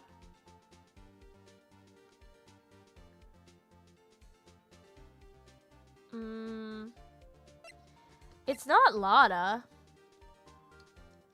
I don't know. Actually, I don't know the murderer's name. You don't know? Well, isn't that the point of figuring it out, Judge? Sorry, I don't know everything. Sorry, you look to me for all the answers like a goddamn magic 8-ball. I'm sorry, I don't have the answer. My bad. Oh, my bad, I don't know all the answers to everything. Oh, I'm so sorry. Why don't we ask somebody else instead of me all the time? Bah! Again, you waste my time. I don't know because he never told us. The murderer is the caretaker of that boat shop, that old man. At 11:50, he was the one who killed Robert Hammond. Okay. I mean, sure, right? The caretaker of the boat shop? Is he faking being all like, but I don't think he's faking it. I don't know, or maybe he is. He's faking my dad of all people? True. I wonder, even though he like did this whole thing, like is he still gonna let me take over the pasta shop though? Just curious. Where did he do this? There weren't any boats on the lake then. Why would he have to go all the way out on the lake just to shoot someone? May I suggest that the real scene of this crime was not on a boat? What? Well then, where did the murder take place? Show the judge where the murder really took place. In the boat shop? He did have a safe. Maybe there's something in the safe. I'd say probably in the boat shop. It won't let me save. Gulp. It has to be. In the woods? In the boat shop. In the woods. In the boat shop. At the stand. Not here. Lotta was here. I mean, the boat shop is where we found the canister.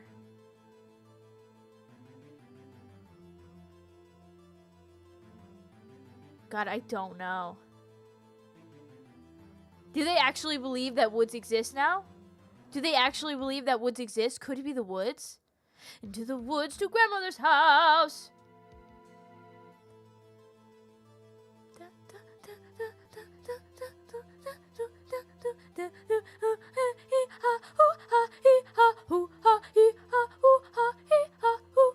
Okay, if the murder happened in the boathouse, the parrot would have seen it. So I don't think it would have been there.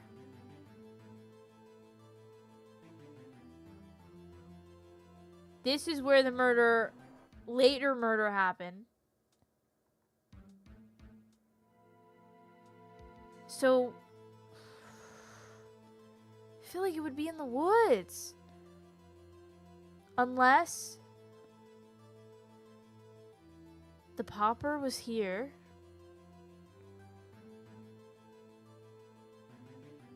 I don't know.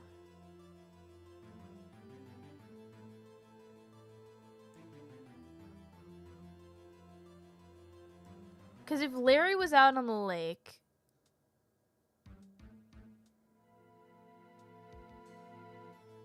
well, he wasn't like that far though, because the camera would have gotten him.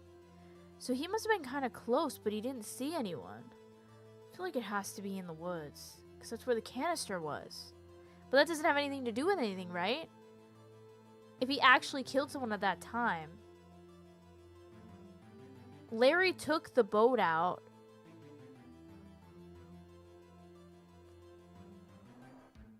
So it had to have been somewhere else.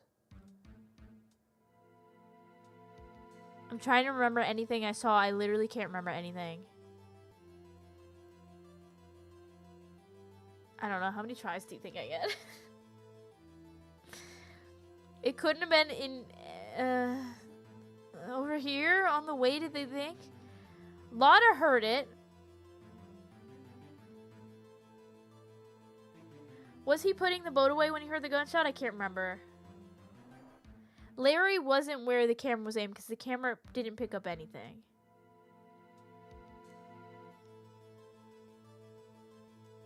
I think that... Oh, yeah. Was Larry here? Because then maybe he killed him at the entrance, but no, then Larry would have seen it. Maybe it has to be in here somewhere. Behind. In between. I'm just going to click. I'm just going to click. Around here, maybe?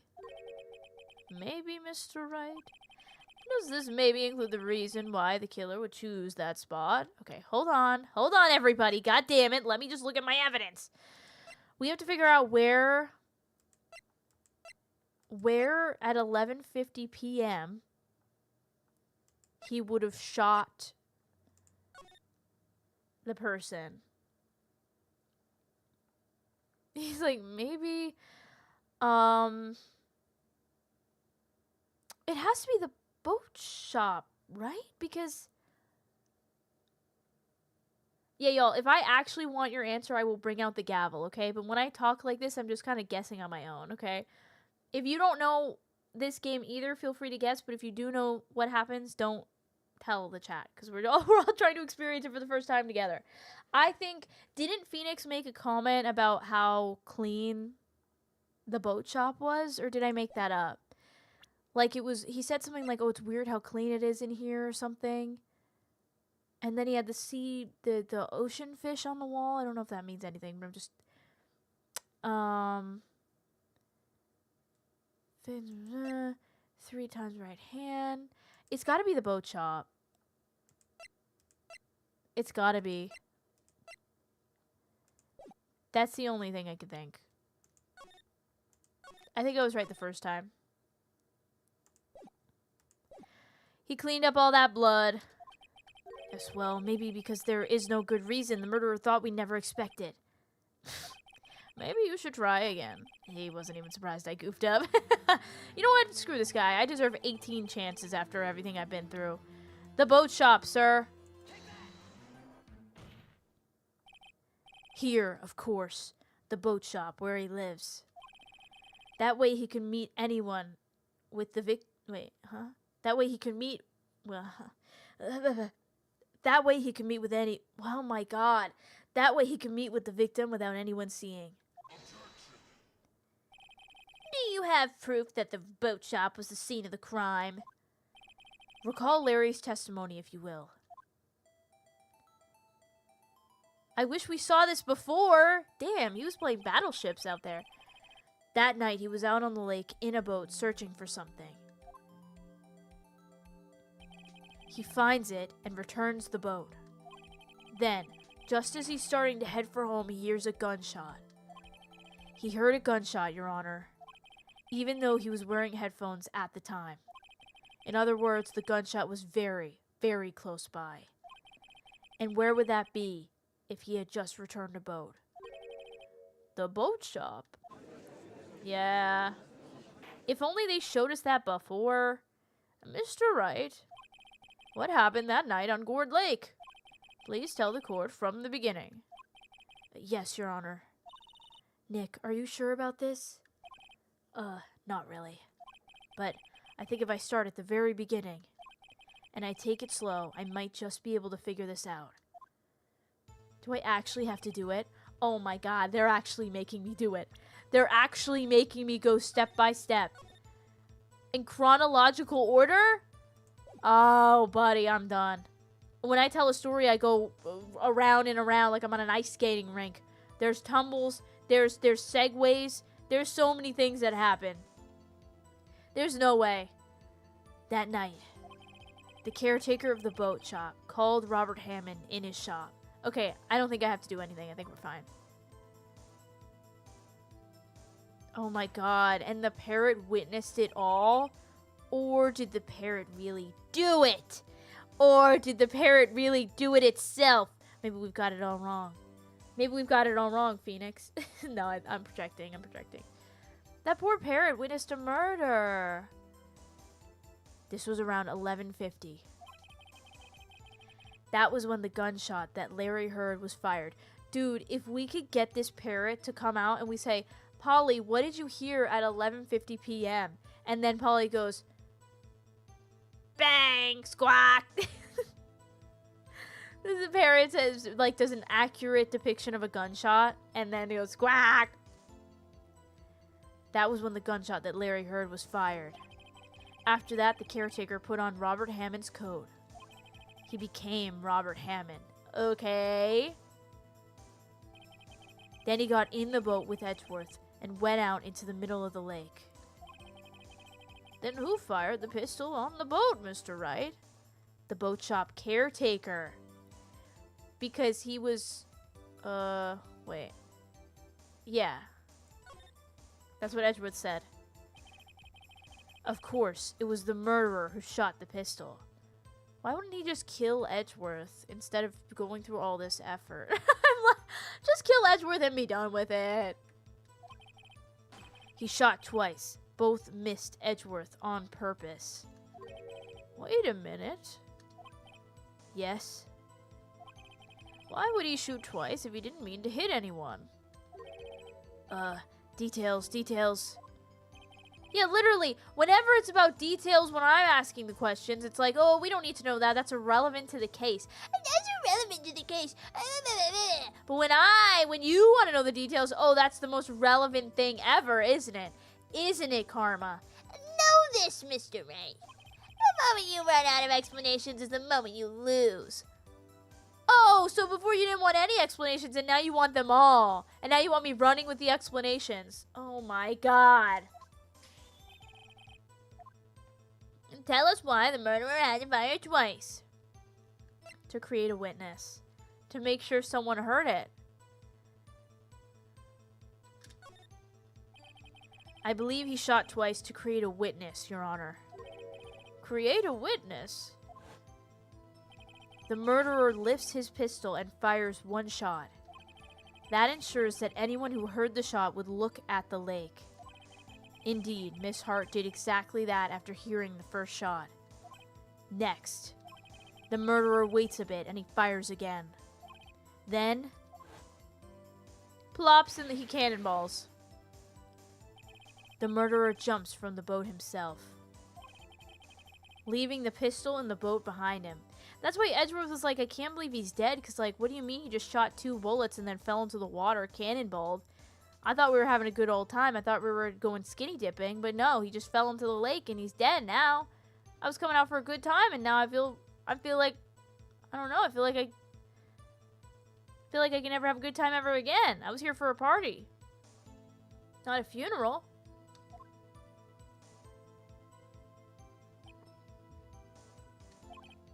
I see. To someone looking from the edge of the lake, it would appear that one of the men on the boat had shot the other. The murderer didn't know about the automatic camera, of course. That's why he shot twice, to draw attention to the boat. Once you realize that, everything else falls into place. The boat shop caretaker swam back to his shop. Cringe. Then he put Mr. Hammond's wet coat back on the body and threw the body into the lake. This is what happened, Your Honor. These are the events that transpired that night on Gourd Lake. Look at his little smirk. Yeah, smirk. You deserve it, Phoenix. You deserve a smile like that. Eat it up, everyone. Eat it up. Bailiff, bring out the witness from before. The boat shop caretaker, quickly. Yeah. Yeah. Hey. Very well. While we are waiting for the caretaker, I would like to ask the defendant. Miles is coming out? Are we gonna learn the truth? Are we gonna learn the real truth? I would like to ask the defendant, Miles Edgeworth, a few questions. Mr. Edgeworth, please take the stand. Oh my god. Wait, guys.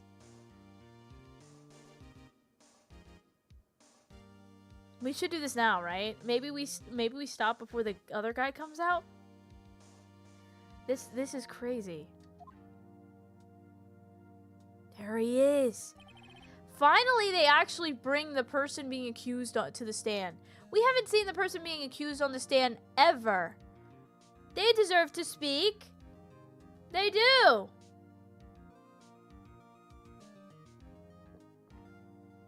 What questions is the judge gonna ask? He's gonna be like, do you know what a DJ is? Have you ever heard of DJ Tanner? Jesus Christ.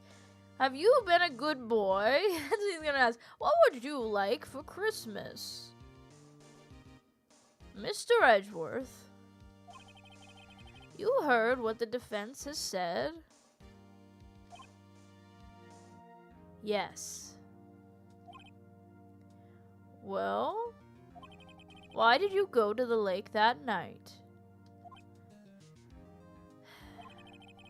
What Wright has said was mostly correct. Astonishingly so, actually. Yes. Several days ago, I received a letter.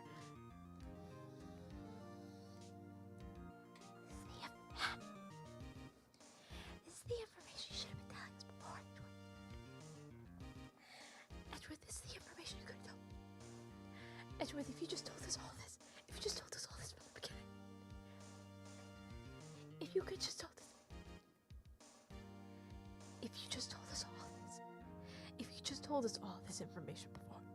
If you could have just told us all this information the first day of the trial. If you could have just told us all this information from the get-go in your questioning. If you could have just offered this information to us. If you could have just given us this gift, this one gift. We wouldn't have to spend 8 hours of our time in this courtroom. I wouldn't have had to deal with Von Karma. I wouldn't have had to even know what his voice sounded like because you could have just told us this information. And we wouldn't have had to do any of this. What if the letter is just like my Valentine to him? I received this letter. It's like it has like stickers. And it's like a fun dip thing. Several days ago, I received a letter. The letter was signed Robert Hammond. He asked me to come to the boat shop by the lake at midnight on Christmas Eve. He said he had something very important to discuss with me. You know what I love about you, Edgeworth? I love that now all of a sudden you have all these words to speak. When I was talking to you in that, detention center, you were waiting for the earthquake so that you could go on the floor and not talk to me. You just did not want to tell me any of this information. But all of a sudden now you come out and you say all this. You decide, let me speak my truth. And I'm happy for you. I'm so happy for you. But you know what I'm not happy about? The time that was wasted. The time that was wasted. I'm learning from Von Karma a lot. And one thing I'm learning from him is how precious time is. And how little of it I have. And how much I spent of it trying to defend you when you could have come out here and said all this in the first place. So just let me know how you feel about that. Why don't you, please? Olive has joined me and she's also feeling this rage. He said he had something very important to discuss with me. Did he? To discuss with you? I'm surprised you would discuss with anybody. Much less this Robert Hammond fellow, because you won't even discuss anything with your own lawyer. Isn't that funny? Something important. What? Wait. I'm sorry, I can't say what it was. Your Honor, sir! Bailiff, we are conducting a trial here. I ask that you remain quiet. Oh, he's gone. He ran. He ran and he left his little beanie behind. He's out of here. He's out of here and he left some noodles, too. On the way. The witness has disappeared. He isn't at the boat shop either. Oh, he's wanted. What? Whoa. What should I do? Find him quickly. We cannot allow him to get away. Oh, drats. Whoa, does Miles have, like, hanging earrings in that picture? Kind of look good. Mr. Von Karma, your witness has disappeared. Oh, he knows. A search warrant has already been issued. Kinda goes without saying. Oh, kinda. It goes without saying that I cannot declare a verdict under these circumstances. I will extend the trial until tomorrow, the final day allowed. I request that the police department utilize all its forces to find that witness. Am I understood? One more thing. Just who is that boat shop caretaker? I think his identity has become very important to this trial. I want him. Oh. Okay, Judge. I see you have a type. I want to know who he is. Bro, you're the one with the list with all the names. Just look at the naughty section. You'll find him eventually. Very well. Court is adjourned. Wow. December 27th, 1:22 p.m. That was not like 5. That was so long. We were in there for so long. I feel like the earth isn't real. I feel like don't exist. Yay, Nick, you did it! Yeah. Me right now. Sure I did. Well, at least we got out from under that guilty verdict. And what about Larry? That was something else. Even Von Karma didn't know what to do with his testimony. Larry really helped us out. Sure, once I sifted through his unique testimony. Yeah, I really had to sift. It wasn't like sifting flour, it was like sifting cement. Still, he did save us. I just wish our cases weren't so down to the wire all the time. Me too. I know what you mean. Sometimes I feel like it's us on trial instead of our clients. Yeah, they're never even there. We're always the one that are under fire. Start crying. Hey, Edgeworth. Look at his little side look. Mr. Edgeworth? Huh? Did you say something? Don't look so pained. I mean, it looks like you're probably gonna get off the hook. You could try to smile just a little. Relax. He literally shit his pants 5 times in the last hour. I don't think you should tell him to calm down. I'm sorry. But I fear it's not over for me yet. What do you mean? What the hell you mean, man? Okay, you know what? I'm glad you admitted it, okay? Can you just tell me every detail right now so I don't have to figure it out in another 8-hour court session, okay? Can you just tell me? Just tell me. Just whisper it in my ear. Just write it down. Don't write it down. I'll burn it if you write it, and then we'll be fine. No one will know. Just tell me anything. Don't sit on the info like an egg. Don't sit on the info like you're a chicken and it's an egg. Don't do that to me. Don't do that to me. I need you to get up. I need you to cross the road, okay? I need you to cross the road. Together. We'll hold hands. Please tell me everything. Right. There's something that's been troubling me for a long time now. Your unnecessary feelings, is that what it is? And I don't know whether or not to tell you. Just tell me. Just tell me! Edgeworth? No, there's so little time left. I want to tell you to get it off my chest, but... Tell me!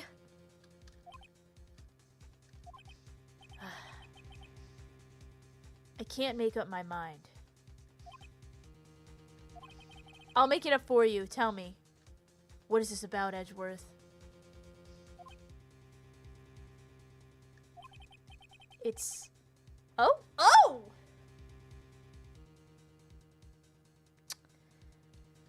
A nightmare I've had. Oh. Oh? Like a... So it's not a dream. It's not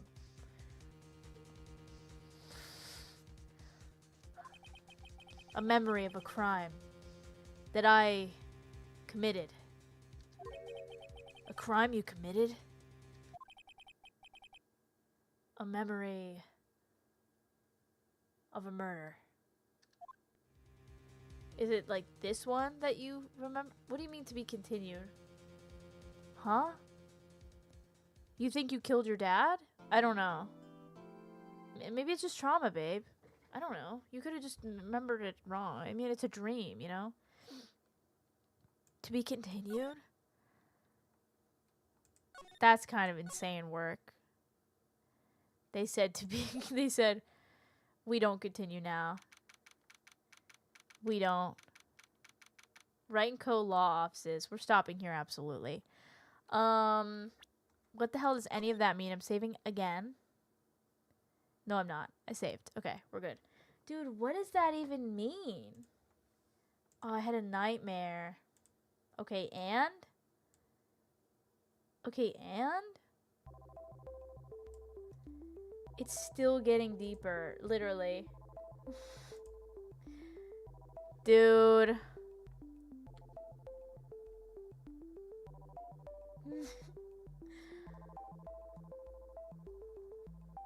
I am just...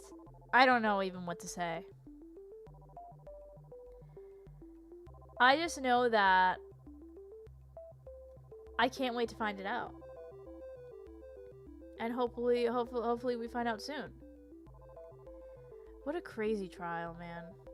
This game's insane. What nightmare is he talking about? Thank you, Shrike. I appreciate that. Edgeworth that goes to the Dream Synopsis channel. Literally. I'm choking on water. Yeah, I honestly... I don't even know what to say. I've got nothing to say. I hate Von Karma. That's what I'm gonna say. I hate Von Karma. I hate the judge. And Edgeworth makes me want to, like, take him by the shoulders and shake him. Because I'm like, just tell me. Just tell me. Allah's back. Yeah, this trial took a lot out of me. So... Please say dude fuck you in your Phoenix voice for the fans. Why? Why? Oh, for Von Karma? If I wish. I feel like I exit out of the game, I can't be Phoenix. Maybe ask me when we're... Maybe remind me next time we're around... next time we're around Von Karma, remind me. Phoenix is out of my brain right now, to be honest. That trial took it all out of me. But it was fun, but I'm also, like, seething, you know? Yeah, if we can't see Phoenix, I'm like, sorry. Well, yeah, when we're in character again, I'm sure when I see him again, I will say it, for sure. I'm gonna head out. I feel like that trial took it out of me. But I hope y'all enjoyed stream. And I'll see y'all soon. I think the most important thing to learn is that we need to communicate with each other. And that's it. That's all I gotta say. So I hope y'all have a good night. Good rest of your week. And I'll see y'all soon. Bye!